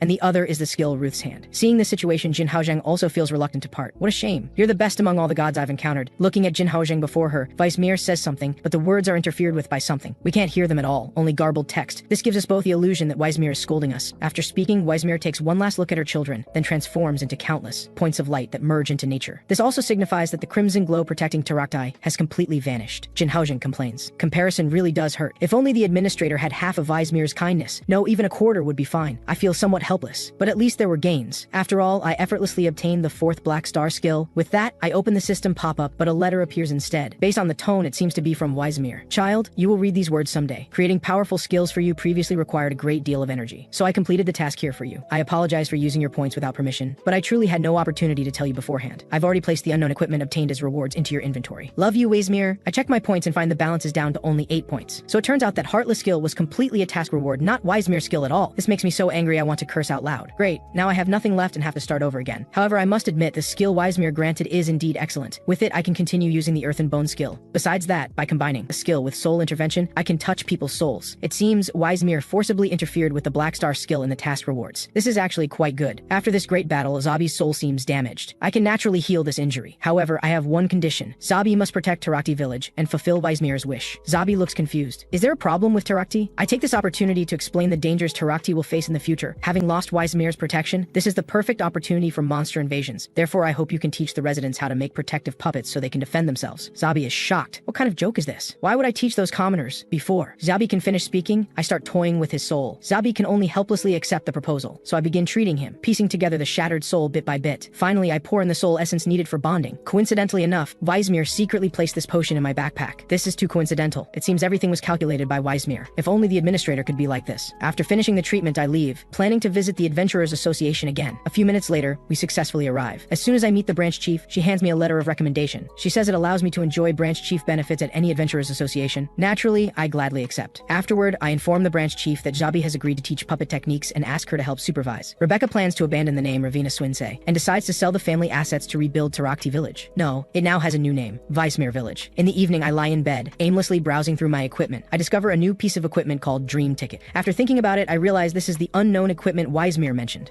The usage instructions say to place it under the pillow, so I do exactly that. After all, this was obtained with my points. It can't possibly be garbage. If it really turns out to be useless, I'll definitely beat up the administrator later. Thinking about this, I grow increasingly tired and soon fall asleep. When I open my eyes again, I find myself in a blue landscape. Is this a dream? Is the dream ticket just equipment that makes me dream? That would be too lame. Suddenly, a clear voice sounds behind me. Arrived safely, I instinctively turn to look. Then I discover a massive cube bound by countless chains. This leaves me somewhat puzzled. What is this thing? A cube? A cube? Somewhat unexpected? It seems you might not recognize me speaking like this. Let me try another way. The next second, a system pop-up suddenly appears. Ding. I've been waiting for you for a long time. I am the being who summoned you here. The status window administrator you speak of. I am also a god level being forgotten by human history and memory. My expression changes drastically at these words. Throughout this long period, I've thought of countless methods of revenge. First, take my kick. With that, I launch a kick. It hits dead center but is blocked by these chains. This makes me angrier and angrier. Damn, you actually put up chains to protect yourself from getting beaten? The administrator explains. They aren't for protection but for restraint. Damn, so I can't even beat you up to vent? Why did you end up like this? Obviously, I've been sealed. Due to keyword restrictions, I cannot tell you too much. For now, consider that I was betrayed by a child I trusted. I summoned you all here because I need someone to help break this seal. The place where I'm sealed is the unconscious world. A more common term is dreamscape, or it could be a dream within a dream. As for the door behind you, it's called the other side of unconsciousness. For ordinary humans to come here, they must pass through this door that appears with a 1 in 6,000 probability in dreams. I sigh slightly. Those are truly harsh conditions. The roulette probability seems about the same, doesn't it? The administrator continues. Many people came here before you. I told them the same thing, requesting they help me break the seal. But the moment they woke up, they forgot the promise they made with me. I see. It seems they forgot their dreams. How wonderful. So it must be caused by those chains, right? Yes. That seal not only restrains me, but also contains a curse that makes humans instantly forget their dreams upon passing through here. Hearing this, I roughly guessed the administrator's purpose. Since you summoned me here, that proves you already have a way to resist the curse, right? The administrator doesn't deny it. Yes, but there was a problem at the time. The residents of AZ continent each have their own gods they worship. Even if I wanted to bless them, I couldn't. So I thought perhaps I could search in other worlds. Through the long years, I finally found an interesting world. Although god-level beings have considerable influence there, many people don't believe in gods. Moreover, that world has no magic at all, yet possesses the concept of skills and mana. Therefore, I firmly believe that people from Earth can certainly rescue me. Wait, that's not right. Earth has so many countries. Why are there so many people from our Q nation? Well, that's because people from your country understand status windows very well. At first, I was troubled about how to share power with people from Earth. Then your country's status windows caught my attention. I feel utterly speechless. What a sight to behold. This is my first time encountering a god who visits other dimensions to read webcomics and web novels. The administrator grows increasingly excited, even letting out profanity. This is super freaking interesting. Oh, right. I also learned the roulette mechanism from it. This statement immediately triggers intense dissatisfaction. You fool, you've been joking with me from the start, haven't you? Inventing the roulette to torment us, and then expecting us to break your seal? The administrator ignores my outburst and continues. If you're willing to save me, I'll send you home. Not only that, I can also help you recover what you've lost. This statement catches my attention. However, according to my memory, I don't seem to have lost anything. If I had to name one thing, it would probably only be my house. No, everyone I summoned has lost something they treasured. This plunges me into brief contemplation. Could I really have forgotten something? No, I still need to return to Earth. After all, there's a promise I made with someone after arriving here. However, out of curiosity, I still ask the administrator what I've lost. The administrator asks me in return, do you still remember what happened before you came here? Specifically, the last day you spent on Earth before coming to AZ continent? This question truly stumps me. I clearly remember everything before the last day, but I have no idea what happened on that final day. Could what I lost be the memory of that last day? But that's still not enough to make me help you break the seal. To be honest, I'm not interested in memories. I only want one thing. Give me a weapon or skill that can beat you up. After hearing this, the administrator falls silent, apparently contemplating something. After a long while, she agrees to my request and summons a short sword. However, it can only be used in the unconscious space and within fantasies. Take it. I believe it will definitely come in handy in the future. This surprises me quite a bit. I never expected you to agree so easily. If it were me, I would have told them to get lost long ago. The administrator's expression turns grave, for he is equally anxious. After all, among the many dimension travelers, only 3 have made it here. At first, I had high hopes for you dimension travelers, but then some unexpected incidents occurred. The vast majority of dimension travelers chose to join the cult or made contracts with gods to become apostles, all for the sake of power. It is truly unbelievable. Fortunately, not all dimension travelers joined the cult, so I did not give up and found a solution. That solution is to grant achievement rewards. I created new achievements for those who did not join the cult or rely on divine power, allowing them to receive my blessing. In other words, only those who complete achievements and obtain the special mark are qualified to come here. I believe you are well aware of that mark. It is the black 5-pointed star. Of course, those who come here must not only possess unwavering determination to save me, but also adequate strength. Only those who meet all conditions can obtain the black 5-pointed star. And you are one of those 3 individuals. Healer Jiangziya. I see. According to previous intelligence, Jin Jaehyung, whom Jin Haojing mentioned, should be one of them. Then who could the remaining person be? As I ponder this, the administrator suddenly adds, the dimension travelers who obtain the black 5-pointed star will become my officially recognized believers. This irritates me. What are you talking about? I have no desire to become your believer. However, irritation aside, I still need to ask what must be asked. So why must we gather all 4 black stars? Because the curse is powerful. A single blessing is not enough. You are the last person to obtain the black 5-pointed star. The remaining dimension travelers have either joined the cult or cannot meet the conditions. Hearing this, I smile slyly. So I am the last one. After saying this, I lie down on the ground. Tell me, how can the seal be broken? The administrator looks at my behavior with some helplessness. Truly, even a tiger fallen to the plains is bullied by dogs. These chains are sustained by divine power. If you wish to unlock them, you will need Dalian's sacred force. After saying this, the administrator summons from thin air an item called the sacred vessel and entrusts it to me, saying, take this with you. The sacred force you collect will naturally be stored inside. Although you could fill this vessel simply by accumulating points as you do now, that would take at least 30 years. I am truly at a loss for words. Do you want me to be an apostle for 30 years? Stop talking nonsense and tell me the quick collection method. The administrator, rendered speechless by my retort, can only humbly reveal a method. That method is to destroy sacred relics, holy statues, or sanctified equipment that contains sacred force. Using this approach, you can collect a large amount of sacred force at once, though it requires paying a heavy price. Destroying sacred relics is an act of making enemies with their owners. Not only will you be hunted by the cult, but you will also offend the gods. After hearing this, I smile calmly. That is truly hardcore, but my favorite thing is making others suffer setbacks. attacks. Seeing my agreement, the administrator finally breathes a secret sigh of relief. Trusting you was indeed the right choice. You will surely succeed. By the way, why can I not use magic power? Logically speaking, I should be the same as other dimension travelers. After pondering for a moment, the administrator says, I cannot tell you yet. This is related to your lost memories. At these words, I cannot help but curse silently. Again, it is related to my memories. It seems I have no choice but to accept this task. If that is the case, then I will let things take their natural course. After saying this, I plunge the short dagger into my own body, preparing to exit from here. Before leaving, I inquire about the administrator's name. There are keyword restrictions, so I cannot tell you. However, you have actually known my name from the very beginning. As the words fade, I suddenly open my eyes. What did he mean by that? After a night of turmoil, I am still somewhat drowsy. Jin Haozheng naturally notices this. He takes out a souvenir and hands it to me, saying it can improve my mood. I take it and glance at it. It is a charm with a round-bottom flask engraved on it. Jin Haozheng's has a small dog. How interesting. Thank you, Jin Haozheng. Although round-bottom flasks are commonly used in alchemy and have little relation to healers, this represents Jin Haozheng's sincere sentiment. Suddenly, Jix pushes open the door, announcing that the golem carriage is ready. Very good. Then it is time to return to Hinda village. On the road, light rain falls steadily. I tell Jin Haozheng everything about meeting the administrator in my dream. At the same time, I have formulated our future plan, which is to plunder the cult's sacred relics and destroy them. Jin Haozheng is somewhat surprised at this and is about to say something. Outside the carriage, Jix suddenly slams on the brakes, forcing the carriage to stop. Completely unprepared, the two of us immediately experience the sensation of flying. I hurriedly get out of the carriage to ask what happened. Jix extends his hand and points ahead. Following the direction, I look carefully and see a pack of black spider wolves crouching on a carriage. It appears to have been attacked. Seeing this scene, I decisively summon my stone crossbow and shoot 3 sharp arrows. The sharp arrows streak through the sky, accurately striking the black spider wolves ahead. Their companions, sensing trouble, immediately flee in panic. I then check the injuries of the person lying on the ground, but unfortunately he has been dead for about 10 minutes. Looking at the wounds, this does not appear to be the work of black spider wolves. To my knowledge, black spider wolves prefer to paralyze enemies with poison before tearing them apart. However, there are no signs of poisoning on the deceased, only tearing wounds. This indicates the man was already dead before the black spider wolves arrived. Moreover, this amount of blood is unreasonable. It does not appear to be from one person alone. The other people were very likely hidden by the real culprit. Hearing this, Jin Haozheng begins searching for clues in the carriage. Before long, he sees an envelope sandwiched between 2 black boxes. Picking it up to look, it clearly reads Hind Village Magic Association Establishment Permit in large characters. Is this not the reward obtained from Lord Kamal at that time? The appearance of this document here means that the personnel executing the construction plan have been kidnapped. Thinking of this, I can barely suppress my anger. They had better hope I do not discover which rat dropping has ruined my pot of porridge. The next day, after a night of traveling, we have returned to Hinda village. The place remains as peaceful as before, giving a feeling of returning home. Next, we arrive at the familiar Bitsfall Inn to rent rooms. Upon seeing us return, Julia suddenly rushes into my embrace. Her face is full of worry. I pat her back to indicate everyone is fine, and only then does Julia let it go. Just then, the snoring of a drunk nearby catches my attention. However, I do not pay much attention, merely sighing before ignoring it. Julia then suggests preparing meals for us and asks us to wait a moment. Naturally, I am very willing, as I have not tasted Julia's cooking in quite some time. Jin Haozheng takes this opportunity to visit the restroom. Meanwhile, I analyze the kidnapper's information with Jix. First, there are no traces of skills being used at the scene. The kidnappers very likely used some sort of hypnotic skill. Moreover, there is the most important point. That sudden rain was too suspicious. Could it have been magic cast by the kidnappers to erase traces? Then let us start by searching for people who can use rain summoning skills. Before the words are finished, the drunk nearby slowly lifts his head. Are you looking for someone? We simultaneously turn to look at the speaking drunk. At this very moment, a card-like object flies straight toward Jix's head. The next second, the card embeds itself in Jix's head, and blood immediately gushes out. I pull out the business card to examine it. It clearly reads, "Can find anything for you. Detective Yalek." I am somewhat bewildered. You say you are a detective, but why do I feel you are a con artist? Yalek smiles faintly. Brother, you are mistaken to think that way. I may not be good at other things, but when it comes to finding people, if I claim to be second, no one dares claim to be first. Seeing him so confident, I ask how much his commission fee is. The man pulls his stool closer to us while slowly saying, "Just pay for my drinks here." After saying this, he produces a pen and a piece of scrap paper from thin air. This raises my suspicion. Logically speaking, detectives should not use magic skills, but this guy, wait, it is not a magic skill but system storage. Thinking of this, I immediately summon my stone crossbow and press it against his throat. I say in a low voice, "You, why are you hiding your identity? You should have recognized my identity, right?" The man shows no fear, as if he knows I will not make a move. The atmosphere immediately becomes tense. At this moment, Jin Haozheng finally returns from the restroom. Returning to see this scene, anyone would have questions. At this time, the white-haired man also notices Jin Haozheng. He suddenly stands up, completely disregarding his clothes being torn by the arrow. "You are Jin, right? Do you not remember me? Back when we were in our village." Hearing the man say this, Jin Haozheng also remembers. "I remember now. Are you not Zexian?" A few minutes later, Jin Haozheng gives us a brief introduction. The man before us is named Ma Zexian, and, like us, is a dimension traveler. Although he is an oddball, he is friends with our weirdo, so there is nothing to doubt. Zexian is also tactful. Seeing the misunderstanding completely resolved, he quickly returns to the previous topic, asking whom we wish to find. We are looking for people who can control rain. Whether through items or skills, please help us find anyone with related abilities. Receiving the instruction, Zexian decisively uses the pen to cut his palm, and blood immediately gushes out. It lands precisely on the map Zexian just drew and rapidly spreads along the markings. Jin Haozheng explains that this is because Zexian's profession is blood mage, and blood has certain tracking capabilities. I can only feel speechless. Clearly possessing skills, yet he insists on posing as a detective. Speaking of this, Zexian reminds us that the technique is about to complete. The blood gathers at the clock tower, Latika Inn, and the southeast exit, indicating these three locations definitely have individuals who can summon wind and rain. The energy at the exit is relatively mild. The individual at the clock tower is more difficult to deal with. As for the last location, the inn, if we go there, one person will surely die. Everyone is shocked upon hearing this. I, however, smiled disdainfully. Danger means our direction is correct. A few minutes later, at Latika Inn, a man carrying a staff on his back and wearing a black cloak is looking around, apparently waiting for someone. This should be the one. I politely approach to greet him. The man looks at me with complete bewilderment. Before he can react further, I directly snatch his staff. Examining it carefully, there are many cracks on it. This matches the material found near the attacked carriage. The man, seeing his cover blown, suddenly snatches back the staff and releases an instant cast spell. Because it is instant cast, I cannot react in time and am immediately blown away. The next second, a whirlwind appears out of nowhere, causing quite a commotion. The man tries to take the opportunity to escape through the window, but is discovered by me in time. I shoot an arrow that pierces through the man's calf. The man kneels in pain. I assume he has no strength left to resist. Unexpectedly, his adrenaline suddenly surges, and he manages to get up again and successfully jumps out the window. He hastily flees the scene. Unfortunately, he barely runs 2 steps before Zexian blocks his path. Zexian gathers blood with one hand. The next second, a blood hand silently appears behind the man. In an instant, it restrains the man, rendering him unable to move. With the blood mage's dark magic curse invasion, the man's consciousness quickly dissipates. When he wakes again, familiar faces appear before his eyes. I sigh helplessly, then I press down on his head. All right, you had better confess honestly. Perhaps I can spare your life. Hearing this, the man roars angrily. I would rather be beaten to death than confess. He does indeed say this, but a few minutes later, the man, his face covered in wounds, confesses everything. He not only admits they are the kidnappers, but also says he will take us to find the hostages. So after some time, we arrive at the location the man mentioned. To prevent a trap, we decide to have the kidnapper go inside alone to retrieve the key to the cell holding the hostages. Unexpectedly, as soon as the man enters, golden light suddenly bursts from the house. The next second, with a loud boom, the house is engulfed by flames from the explosion. This scene leaves us stunned. What on earth is this? So when it was said one person would die, it did not necessarily mean one of us. It could also be the enemy. Suddenly, a reflective object appears in the tree, catching Jix's attention. Looking closely, it is another cloaked figure quietly drawing a bow and charging power. Jix hurriedly summons an earth shield, attempting to block this deadly strike. However, he is ultimately a step too slow. Before the earth shield can fully form, the arrow has already pierced through Jix's chest. Jix falls to the ground without a sound, apparently dead. Immediately after, a woman leads a group of people in black out from the forest. The woman is named Jiaheng and is the leader of the Deathline Guild. Jiaheng immediately points her fan at me. You are quite impressive. Not only are you exceptionally bold, but your strength is also formidable. Our guild just happens to have an open position. Would you like to join us? Hearing this, my expression has already dropped to freezing point. I glance at Jix lying motionless on the ground. An arrow is immediately shot, barely grazing Jiaheng's cheek. Blood trickles out. This action completely enrages Jiaheng. She hastily orders her subordinates to swarm forward. Fortunately, these underlings have mediocre strength. Haojing and Zexian can easily handle them. Especially Zexian, this dark mage. The visual effects of his dark magic are extremely impressive. Meanwhile, I take this opportunity to provide some emergency treatment to Jix. Fortunately, the wounds are not deep and only require some stitching. On the other side, Jiaheng, seeing her subordinates so useless, decides to take action herself. She gathers her magical power and waves her hand downward. The next second, spears of lament rain down from the sky, forcing Jin Haojing and Zexian to flee in panic. Fortunately, the speed is not fast, and the two can barely dodge. Just as Jin Haojing thinks this, the corpse nearby suddenly emits a dazzling light. It catches Jin Haojing off guard, and his eyes enter temporary blindness. It is precisely this brief moment that Jiaheng seizes. The next second, a spear of lament precisely pierces through Jin Haojing's throat. It pins him firmly to the ground, his eyes still open in death. Seeing this, the woman bursts into laughter. Ha ha ha! Are you not skilled at healing? I would like to see if you have the ability to resurrect corpses. Witnessing the scene, I speak slowly. You had better apologize immediately. Hearing this, Jiaheng almost laughs out loud. What kind of joke is this? So what if I apologize? Would you forgive me? At these words, I reveal an awkward yet polite smile. I believe you have misunderstood. You should not apologize to me, but to the person in question. Hearing this, Jiaheng is somewhat confused and is about to say something. Beneath her feet, Jin Haojing's corpse suddenly emits wisps of black smoke. No, rather than calling it black smoke, it would be more accurate to say this is shadow. The shadow gradually coalesces into a black wolf radiating overwhelming dominance. The black wolf turns its head to look at the weapon that killed it, then at the people around. The next second, Jin Haojing cleaves a Deathline Guild underling in half at the waist with a single flash. The speed is so fast that the underling does not even know how he died. The remaining underlings similarly have no time to react before being slapped to death. On the other side, Zexian, who has been watching the show, is already stunned. Meanwhile, I calmly continue treating Jix. I have long known about Jin Haojing's skill. Although he is quite an average fellow among dimension travelers, even if he had died early and become nutrients for the AZ continent, it would not be surprising. However, he has survived safely for 3 years until now. This is because of the Black Beast skill. No matter what causes Jin Haojing's death, he can revive in that monstrous form. Jin Haojing is not merely a tank, but a hybrid dimension traveler with a second profession. Moreover, when he revives, his physical stats are enhanced due to the race change. It is a nearly god-defying profession. With enhanced stats, Jin Haojing quickly ends the battle, pinning Jiaheng firmly to the ground. Just as he prepares to deliver the killing blow, I interrupt his attack with a precise throw. Alright, Jin Haojing, please calm down first. We still need to inquire about the whereabouts whereabouts of the hostages. This action of mine seems to infuriate Jin Haozheng. He stares at me with vicious eyes, making garbled sounds from his mouth. However, I am not afraid. I smile wickedly and say, "Do you also want to fight me?" Perhaps sensing my pressure, or perhaps regaining some consciousness, Jin Haozheng chooses not to fight, but instead dashes into the woods. After Jin Haozheng leaves, Jiaheng, unwilling to become a hostage, pulls out a dagger from her bosom. She flashes behind Zexian and presses the dagger against his throat, threatening me not to move. The captured Zexian tells me not to worry about him. I scratch my head somewhat speechlessly. To be honest, I had no intention of worrying about him anyway. Jiaheng speaks slowly. "You should know that blood magic has difficulty resisting sacred force, right? If I stab this fellow with this dagger, things will become very interesting, will they not?" After saying this, Jiaheng lightly makes a cut. True enough, it does not heal. See, this is a sacred relic containing divine power. At these words, I am momentarily stunned. I never expected to encounter a sacred relic here. What effortless fortune. Hey, you just said this is a sacred relic, right? As I speak, the aura around me begins to rise. Jiaheng senses something is wrong and cannot help but shiver. So what if it is? Receiving this affirmative answer, I can no longer suppress the smile on my lips. I directly summon Freya's stone crossbow. Very good, then let it serve as payment for treatment. Jiaheng is dumbfounded and shouts that she still has a hostage in her grasp. However, before she can finish speaking, Zexian uses blood escape to flee from the threat, leaving a bewildered Jiaheng standing there in a daze. In the next second, a sharp arrow is released. The arrow strikes directly at Jiaheng's chest, and the recoil sends her flying backward. The sacred relic then falls steadily into my hands. Of course, I will certainly not kill Jiaheng at the moment. After all, I still need her to find the hostages, so I merely put her into a brief coma. Next, I place the sacred relic into the sacred vessel. Then I click the decompose function. Right after clicking, the sacred vessel suddenly makes a clicking sound, somewhat like a washing machine. After some time, the sacred vessel returns to silence. The system displays that the sacred relic has been destroyed. 1,000 points have been consumed for destruction. Total points accumulated, 3,933. Seeing this number, I even begin to doubt my own eyes. After confirming again, I completely lose my composure. "You damn thing, just wait. I will definitely smash your head in. Damn it. You and Wisemere both, secretly using my points. These are points I worked so hard to earn." Suddenly, an achievement completion notification pops up. The achievement is titled Breaker of Tradition and is achieved by destroying sacred relics. However, there is a prerequisite condition, innate hatred towards a god. So that fellow actually deducted my points to help me complete this achievement? Then I misjudged the situation. Opening the achievement notification, a new attribute is added to my status window, named Disbelief. The higher the value, the greater the damage against divine level entities, and it also allows the user to better resist attacks from divine level beings. Conditions for increasing this value include destroying sacred relics, defeating believers or priests of gods, or engaging in activities hostile to divine level entities. Seeing this attribute, my mood eases slightly. Exchanging 1,000 points for an attribute is quite profitable. At this moment, rustling sounds suddenly come from the bushes. Jin Haozheng, in wolf form, emerges from them, meekly inquiring about everyone's condition. We all indicate that we are fine. The ones in trouble are all members of the Deathline Guild. This scene immediately plunges Jin Haozheng into deep self-blame. Tears suddenly stream down. This is exactly why I hate dying. What is the use of becoming stronger? When I wake up after dying, this is the tragic scene I see, and my body is this kind of monster. As he speaks, Jin Haozheng begins digging a hole in the ground. Then he leaps in and buries himself in the soil. I complain somewhat speechlessly. If you do not like it, just give the ability to me instead. Besides, they are all scum. Killing them is no big deal. Turning my head to look, the scene before me interrupts what I was about to say. What is this situation? Why are the corpses glowing? To investigate, I use the extraction skill to separate the glowing objects. If they were not glowing, they would look somewhat like kidney stones. The system displays that this object contains sacred force, but the sacred force within is dissipating outward. This catches my attention. Logically speaking, powers such as magic and sacred force only flow invisibly within the human body. They do not crystallize like this, so this is absolutely not a naturally occurring substance. Wait, if this thing has a physical form, could it perhaps be placed in a jar to test? Looking at the sacred force scattered on the ground, I crouch down to pick them up one by one. As I lift my head, I see Jin Haozheng's large rear end. I pull him out of the pit, intending to have him help me collect the sacred force. At this moment, Jix raises his own doubt. Can the tank not speak in that state? Hearing this, Zexian also becomes puzzled. I speak slowly to Zexian. Zexian, deactivate communication. Without thinking much, Zexian deactivates the communication of God skill. After deactivation, we can indeed understand Jin Haozheng's words. I take this opportunity to briefly explain. This is Jin Haozheng's disadvantage after revival. In his werewolf state, he cannot use communication of God. Moreover, when night comes, he cannot hold on and must go to sleep. We chat happily in our native language, but to Jix's ears, it becomes garbled nonsense that he cannot understand at all. He even begins to think that Zexian and I have both gone mad. After a brief explanation, we successfully locate the prison holding the hostages based on the address Jiaheng provided. Under Zexian's operations, the gate is successfully opened. Several hostages hastily express their gratitude to us. Among them, I immediately notice the exceptional quality of this woman before me. Although she wears common civilian attire, an air of nobility emanates from her core. It seems she is the person I am looking for. Hello, I am healer Zhang Zia. You must be the person sent from the Magic Association, correct? Hearing the familiar name, the woman immediately reacts and hastily grasps my hand. I am very pleased to meet you. I am Matiana, investigator from the Magic Association. I learned about the proposal from Kamal. They said they want to establish a Magic Association here to honor your achievements. Now it appears you truly are. Before she can finish, I interrupt. You came here for my sake, yet were attacked midway. If something had truly happened to you, I would certainly be deeply distressed. This statement is like Cupid's arrow, piercing deeply into Matiana's heart. Witnessing this scene, I smile faintly. This is the technique I used years ago to charm young women. The effect is indeed immediate. Thus, the agreement to establish the Magic Association Association branch is quickly approved. That disgusting branch chief finally receives his comeuppance. The Magic Association forcibly requires him to provide funds for constructing the Magic Association branch. Finally, the situation is no longer dominated by a single power. It has now become three forces evenly matched, mutually constraining each other. After resolving the Magic Association matters, I return to the prison again, intending to question Jiaheng about certain matters. However, Jiaheng remains unyielding, refusing to reveal any clues whatsoever. I have already anticipated this situation and have prepared a countermeasure. I hope you think carefully about the consequences of being taken by the Magic Association. Will they not treat you as research material for the Magic Association? However, if you simply comply with me now, I can lend you a hand. Do not be deceived by my being merely a healer. In fact, I am quite acquainted with Lord Kamal, and I also have connections at the Crimson Magic Tower. If I wish, extracting one criminal from prison is no problem at all. At these words, Jiaheng is tempted. What do you want? I need intelligence, information about your guild, and information about Sacred Force. Hearing this, Jiaheng still hesitates. An internal struggle begins. If she does not speak, she will certainly die. However, if she speaks, after getting out, she can simply distance herself from the guild and live in seclusion. Thinking of this, Jiaheng no longer hesitates and firmly grasps the lifeline I have thrown. There is a type of potion that allows one to use sacred skills simply by drinking it. Even mages like me without faith can use it. They call it miracle water. It was given to us by the people who signed the human trafficking contract with us. This potion is truly peculiar. If mages can use Sacred Force, that is indeed somewhat unfair. After all, mages have difficulty resisting Sacred Force. Having Sacred Force would compensate for that weakness. Our guild's warehouse should still have a few bottles remaining. Perhaps you can take them for research. This is everything I know. Hurry up and release me. I smile politely. Why should I let you go? Hearing this, Jiaheng is completely stunned, his brows furrowing tightly. Didn't I say? I'll only let you go if you give me a satisfactory answer. I appreciate you saying so much, but I'm not really satisfied. What I threw you was clearly a rotten rope, but you still grabbed it. Well, take some time to reflect on your mistake-filled life. Trash belongs in the trash bin after all. With that, I turn and walk away, leaving Jiaheng behind, helpless and raging in place. That evening, I share this information with everyone, and they all burst into laughter at what she did. During the conversation, Zexian proposes the idea of joining our team. I think for a moment. A blood mage who uses blood should need frequent healing, which would earn me quite a few points. Wait, blood mages seem to have pretty strong recovery abilities, which means they wouldn't need a healer like me. What a useless guy. Sorry, we don't have any open spots for you. Zexian ignores me and turns his head toward Jix. Wait, if there are 4 people, we can register as an official team, right? Hearing this, Jix quickly waves his hands, indicating he's not actually a member of the team,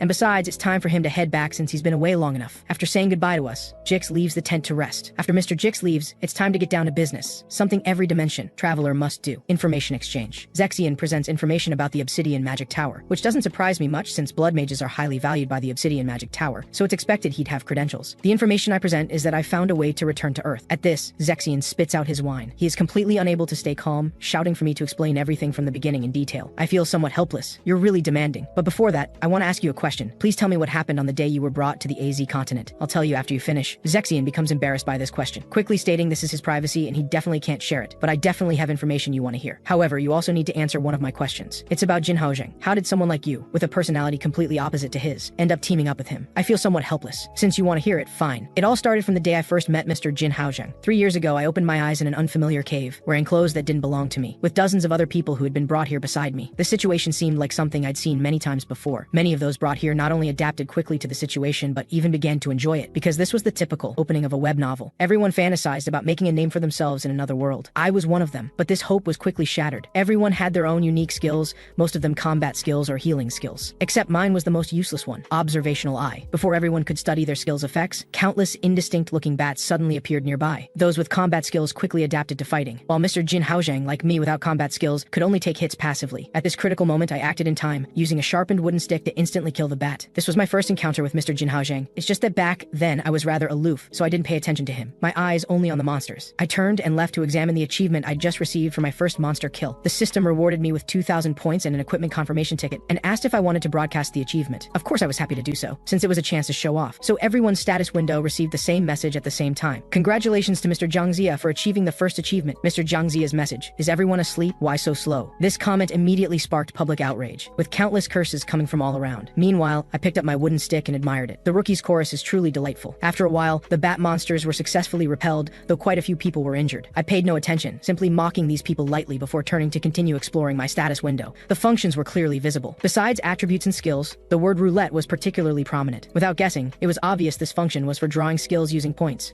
Without hesitation, I immediately did 100 draw, spending all my savings of 2,000 points. Just as I fantasized that 100 draws should guarantee at least 10 skills, something unexpected happened. What I drew were either twigs or sand and other trivial things, having absolutely nothing to do with skills, not even counting as tools. I couldn't hold it in. Damn it, it's like spending $1 million to buy rotten wood. Whoever buys this gets scammed. Just at this moment, Mr. Jin Haozheng found me, wanting to thank me, but I was in no mood then. Directly snapping, What do you want, idiot? Mr. Jin Haozheng was left bewildered by the outburst, trying to ease the awkwardness with a smile, but I mistook it as him mocking me. Damn, who could tolerate this? I grabbed his collar, shouting angrily, "You dare to laugh? Can't you see someone's about to die from anger? Are you hallucinating? I've never helped someone like you, so stop bothering me and get lost." Seeing the situation was bad, Jin Haozheng fled. Shortly after he left, the system displayed a notification: roulette function error, under maintenance. Points used will not be refunded. Seeing this message, I felt like the sky was falling. Endless rage drove me to punch out, and the window shattered on impact. After that, as we searched for an exit in the cave, several more waves of monsters came, and we successfully repelled them, leveling up. The system then assigned us our classes. My class was called Healer. Initially, I didn't pay attention to what the question mark meant until I checked the inherent skills I possessed. Only then did I fully understand. What the hell is this? A healer without healing skills? What am I supposed to do with incision? Did the fool who made this system never play games? I was extremely desperate then, feeling the system was targeting me specifically. Not only did it swallow my points, it gave me useless inherent skills. Not only that, earning points became a major problem. The system showed I had to earn points by healing others, not by killing monsters. What a catastrophic start, but I wasn't someone who could be defeated so easily. This would only make me stronger. If I didn't have healing skills, then I'd use modern medicine. As I expected, this method indeed worked. Just as I thought everything would return to normal, bad things happened again, one after another. Some people had already started forming factions and establishing their own groups. Of course, I was among those invited. Initially, when everyone heard I was a healer, they warmly welcomed me. But when I revealed I had no healing skills, everyone changed their attitude and began mocking me constantly. This was quite infuriating indeed. Mr. Jin Haozheng tried to speak up for me but was also mocked by the group. Li Meian also came out to defend Jin Haozheng and me. But it was useless. The only response was cold ridicule. It was truly unpleasant. However, I was too lazy to argue with them. This kind of team would have problems sooner or later, especially with that healer. This wasn't baseless talk but well-founded reasoning. As everyone knows, the larger the team with only one healer, the easier it is for conflicts to arise. After saying this, I turned and left. I'd given them good advice. Whether they listened or not was another matter. However, it wasn't that no one was willing to team up with me. That patient from before was quite willing. His inherent skill seemed to be food-related, able to determine what was edible and what wasn't. I used observational eye to take a look, and indeed it was true. They were all recovery items that just looked like mushrooms. The man said these mushrooms appeared out of nowhere, which made me realize things weren't that simple. Very likely, stronger monsters were about to appear. As I predicted, soon after, countless monsters indeed rushed out from the shadows, with average defense but incredibly fast speed. Many people were injured as a result. At first, the healer could still help with healing, but as time went on and more people got injured, the healer, due to excessive healing, suffered backlash and completely passed out. Without the healer's treatment, everyone was beaten and fled in disarray. As they ran, the path ahead was somehow blocked, completely cutting off their escape route. That's right, this was my doing. At that moment, I was leisurely lying in a hammock sighing. See, this is what happens when you don't listen to me. Countless people died horribly at the monster's hands, all because of your arrogance. But I'm a kind healer, and I really can't bear to watch anymore. With that, I took out a pile of red and blue mushrooms and scattered them down. Everyone was initially confused, but after hearing me say these were recovery items, the way everyone looked at each other changed. The next second, everyone completely disregarded their team friendship and frantically scrambled for the items. On the other side, Li Meian and Jin Haozheng suddenly remembered something and opened their bags. Sure enough, there were red and blue mushrooms inside. Not long before, I had found Jin Haozheng and Li Meian asking why they helped me when they themselves had been abandoned. Was it really worth it? Especially Mr. Jin Haozheng, who had just been scolded by me not long ago. Jin Haozheng and Li Meian said these were two different things. Helping others doesn't require a reason. Their enthusiasm was incomprehensible to me, but I still tossed them the bags to show my gratitude. Back to the present, after eating the recovery mushrooms, everyone successfully killed all the monsters. The leader was very dissatisfied with my earlier actions and wanted to stab me with his sword, but I knocked him out with a single punch, and his dagger became my borrowed trophy. Then everyone continued forward, and finally we saw the light of victory, successfully exiting the cave and letting out joyful shouts. Having escaped the cave, I said goodbye to Mr. Jin Haozheng and the others. The next time I saw them was 8 months later. Many dimension travelers had adapted to this place to some degree and started stable lives. The roulette function was finally fixed. At least it actually produced skills now, though the probability was still terrible. Meanwhile, many dimension travelers had made names for themselves on the AZ continent. At that time, I was happily working as a bounty hunter, catching several wanted criminals every day with my superior skills. Suddenly one day, a man found me and handed me a commission with very generous compensation. I thought about it and gladly agreed. A few days later, I arrived at the village to search for clues. The local mercenary group's report stated the village death toll had reached a shocking 287 people. They said the monster destroying the village was called the Shadow Wolf, which loved to tear at prey and was an extremely terrifying monster. Speak of the devil, a black wolf suddenly appeared in everyone's view. I used observational eye to check its information, but it only displayed 2 words, black beast. This was truly strange. Normally, as long as it was a living creature, observational eye could detect it, but it couldn't detect this. Could it be that it wasn't a living creature? Before I could think further, everyone immediately launched an attack. Under pressure, the black wolf reluctantly counterattacked, but the attack method wasn't the tearing mentioned in the intel. Instead, it released ground spike attacks that didn't seem to cause substantial damage. What caught my curiosity was something else. Why did the black wolf speak? And it said I'm sorry, but everyone acted as if they couldn't hear it and continued to attack together. Did I mishear? Or was it speaking a language only I could understand? All these signs indicated something suspicious. Perhaps there was more to the village massacre than met the eye. To verify my thoughts, I began shouting in Korean through the forest, hoping for a response. I'm a dimension traveler. simpler. If you can hear this, come to the junction at Scana Mountain Slope. I won't hurt you. Hearing my call, the black wolf slowly emerged from the bushes, immediately rolling over on its back, indicating those deaths weren't its doing. Looking at this scrawny dog before me, I could hardly compare it to that mighty wolf from earlier. But the facts were right in front of me, forcing me to believe it. After some conversation, I learned the village massacre indeed wasn't done by the black wolf. When he and his companion first arrived here, it was already a scene of carnage. They wanted to split up to search for survivors, but this played right into the culprit's hands. He was bitten on the neck, and then became this wolf. The word bitten caught my attention. When did I start? Right, from beginning to end, our clues all came from that one person, even the tearing. Haha, I see. You're the real culprit. On the other side, the culprit had already set its sights on the adventurers, subjugating the black wolf. Just as it was about to strike, I suddenly burst from the bushes, pressing my dagger against the culprit's mouth. I wanted to pierce it, but this thing was surprisingly tough. I pulled out the dagger and created distance, using observational eye to examine it. The system showed it had only devoured a very powerful piece of equipment to become like this. The culprit laughed loudly. So you found out, but so what? You three weaklings are definitely no match for me. Hearing this, I smiled lightly. I think you're mistaken. Did you forget? This is a group battle today. I don't think I'll lose. As soon as I finished speaking, a group of adventurers emerged from the bushes. Thus, the culprit's fate was predictable. It was beaten to death on the spot by the mob. After witnessing my maneuver, the black wolf expressed waves of admiration toward me. But when I turned around, a wisp of black smoke appeared out of nowhere. And when I opened my eyes again, the black wolf had transformed into a familiar man. After that, Mr. Jin Haojing and I formed a temporary team, completing many bounty missions together and saving a great deal of money. Finally, on this day, I had saved enough money. It was time to handle the real business, which was to acquire a healing skill book. This was why I'd been a bounty hunter for so long. Of course, normally you couldn't buy skills through legitimate channels, but there were always some greedy people, like this priest Louis before me. I spent only 170 million gold coins to obtain the skill book from him. With it, I could finally say goodbye to physical healing. After obtaining the skill book, Mr. Jin Haojing and I went to the wilderness. Without much hesitation, I decisively tore it apart. Instantly, a blue light flashed on my body and gradually faded. Mr. Jin Haojing excitedly asked how I was. I replied calmly, "There's no notification of obtaining a skill. The scroll is very likely fake." Hearing this, Mr. Jin Haojing was shocked. "What? Aren't you angry?" I smiled faintly. "It's fine. I'm not angry." That evening, outside the Zemilai Order Temple, the gate knights sternly demanded the visitor to state his name. However, what greeted them was only my sandbag-sized fist. Another priest tried to stop me. How laughable. The temple walls are a bit dirty anyway. Let me use this rag to wipe them. At this moment, Louis was completely unaware of what was happening outside and was happily counting his money. The next second, the wall was smashed open, revealing my extremely cold face. "Tell me, why did you give me a fake scroll?" Priest Louis panicked, quickly insisting he had given a real scroll. Hearing this, I became furious. "Then why didn't I get the skill? Still making excuses. Should I send you to meet your god?" At this, Louis was frightened to tears. "The warehouse. I can take you to the church warehouse." A few minutes later, we arrived at the warehouse, which was filled with various skill books. I grabbed a scroll and tore it apart directly, not giving Louis any chance to react. This time was even worse. Not even a blue light appeared. Louis shouted, "The problem must be with you, not the scroll." Mr. Jin Haojing didn't believe it, and picked up a nearby scroll and tore it, and immediately a blue light appeared. The system also notified him he had obtained the skill Sacred Armor. Seeing this, Louis broke down, kneeling on the ground, gathering the scattered scrolls, finally muttering, "What kind of freak are you? Anyone with mana should be able to learn skills." Hearing this, I voiced my doubt. "So if someone has no mana, they can't use sacred skills?" Louis replied flatly, "Of course not. Damn it, this cursed system is playing me, giving me the healer class but no mana." Rage drove me to kick over the bookshelf in front of me. The bookshelf, due to a domino effect, crashed heavily into the wall. Unexpectedly, this wall concealed a secret. Behind it was a hidden chamber. Walking inside, a strong, foul odor hit me. Countless objects wrapped in barrier cloth lay quietly on the ground. A bad feeling arose in my heart. Lifting the cloth, desiccated corpses appeared before my eyes. These were formed by having their mana drained, something only dark magic could accomplish. Priest Louis was shocked at this sight. From his expression, he apparently didn't know the details. Suddenly, rustling sounds came from deep within the secret chamber. Without any hesitation, we walked straight in. There were two frail children shouting for us to save them. Hearing this, I quickly used my short sword to cut their ropes, then used observational eye to examine the other little boy's injuries. The system showed the boy's wounds contained both sacred force and dark mana. This meant the boy had been subjected to dual torture by both sacred force and dark mana. Seeing this, I completely lost my composure. Cursing furiously, these lunatics actually tortured children, with both sacred force and dark mana simultaneously. At these words, Mr. Jin Haojing's expression darkened dramatically, wishing he could tear the perpetrators apart. After all, Mr. Jin Haojing couldn't stand seeing children being abused. "Priest Louis, do you know anything about this?" Louis shook his head, indicating he had joined midway and had no idea such a room existed. However, he had heard that the higher-ups seemed to be conducting some project, something about coordination and fusion. The Zemilai Order was the 8th-ranked religious order on the AZ continent, operating with Ladaya as its headquarters. Their ideological slogan was coordination and fusion. Could these madmen be trying to fuse sacred force and dark mana together? That should be impossible. They were inherently opposing forces. Forcing them to merge would easily spiral out of control, ending up like those corpses. These people couldn't possibly not understand this. They were truly insane. If we hadn't stumbled upon this secret chamber by accident, this little boy would have likely become a corpse too. Thinking this, I began treatment. First, I needed to use a mana potion to draw out the dark mana, the process causing pain that made the little boy cry out. The sacred force remaining in his body reacted to the dark mana being extracted. It looked very painful, but he had to endure it. After all the dark mana was purified, I could apply sacred sealing powder over it. After treatment was complete, the little boy's condition indeed improved considerably. Finally, I just needed to wrap it with barrier cloth to prevent dark mana from invading again. Mr. Jin Haozhang asked if we should sneak the children out. I smiled lightly. Why sneak away? They've done such things, so of course we need to stir up some chaos. Soon after, the entire Zimelai order was thrown into complete turmoil. As for the instigator, of course it was this justice-minded people protecting me. Mr. Jin Haozhang held the little boy, following closely behind me without daring to slack off. Just as I was having the time of my life, the order's high priest finally appeared, attempting to stop me, and he was exactly who I was waiting for. One shot of sacred sealing powder hit precisely. Seeing the sacred force was mostly sealed, I grabbed his head. Tell me, where are your order's executives and high priests? If you don't talk, I don't mind leaving some indelible marks on your head. The man was thoroughly frightened, quickly shouting, they're all in the chapel conducting coordination experiments. I smiled calmly, speaking slowly. You really are a spineless fellow. With that, I knocked him out and hurriedly fled the scene. On the other side, inside the chapel, a group of people seemed to be conducting some ritual. Looking closely, I'm surprised to find that among this group, besides priests, there are also dark mages. They are forcibly injecting their mana into the body of a child on the altar. The child lets out agonizing screams, seemingly unable to endure any longer. However, the cult leader nearby pays no attention, ordering everyone to increase the intensity as long as the subject remains alive. Suddenly, several sacred force allergy bombs appear out of nowhere, and the moment they contact the sacred force, violent explosions erupt, blasting the priests who had no time to react. The cult leader is somewhat surprised by this scene and asks who has come. Through the smoke, I've already rescued the child from the altar, then speak unhurriedly. I am a righteous healer who has come to eliminate this corrupt order and heal the AZ continent. As soon as I finish speaking, 3 arrows formed of dark mana shoot straight toward me at high speed. To protect the child, I forcibly take this hit, and a mouthful of fresh blood spurts out. Then I hand the child over to Mr. Jin Haozhang. At this moment, the dark mage's second wave of attacks finishes charging and launches. But how could I fall for the same trick twice? I grab a nearby priest to use as a human shield, and the attack hits directly, leaving the priest bruised and battered. The enraged priest throws out a bottle of exorcism potion, and the sacred force it releases causes severe damage to the dark mage. The injured dark mage returns the favor in kind. Just like that, neither side will yield to the other, and they begin fighting among themselves. Watching the scene, my mood couldn't be more delighted. I am indeed pleased, but the cult leader behind me can no longer tolerate this. His expression changes dramatically, pulling out the sacred tome to judge me. In an instant, countless golden orbs of light spray out like raindrops. With agile footwork and positioning, I successfully dodge them. Mr. Jin Haozhang gets hit because he has to protect the child, but it doesn't seem to cause much damage, apparently due to the black robe he's wearing. The dark mage nearby isn't so fortunate and is instantly melted into bloody water. Did you see? This is Lord Zimelai's omnipotence, the power to fuse everything into one. Before he finishes speaking, Mr. Jin Haozhang interrupts with an angry rebuke. Cut the crap! What kind of trash god is that? Hearing someone blaspheme his deity, the cult leader completely loses control, directly shattering the stone above Mr. Jin Haozhang's head, attempting to crush him to death. In this critical moment, Mr. Jin Haozhang has no time to think and decisively pushes the children away, while he himself becomes trapped under the rubble. The cult leader laughs at this sight. How regrettable. What a tragically heroic sacrifice. Thinking about what is about to happen next, I can't help but laugh out loud. The next second, a black wolf bursts from the rubble and howls at the sky. Before the cult leader can react, Mr. Jin Haozhang has already appeared instantly before him, striking with one claw and sending the cult leader flying backward. After landing, the cult leader fiercely unleashes God's omnipotence, attempting to melt Mr. Jin Haozhang, but it causes him no damage whatsoever. So the cult leader's fate is predictable. He dies on the spot, pierced through the body by dark spikes. After finishing the battle, Mr. Jin Haozhang turns his gaze to the children nearby. I initially think he wants to continue protecting the children, but the next second, Mr. Jin Haozhang suddenly charges in the children's direction. This action stuns me. Has he gone berserk? With no time to think, I instinctively grab a nearby candlestick and hurl it forcefully. The candlestick indeed catches Mr. Jin Haozhang's attention, and he changes direction, striking with one palm and pinning me firmly against the wall. It seems the cult leader was a fake boss. My real opponent is Mr. Jin Haozhang.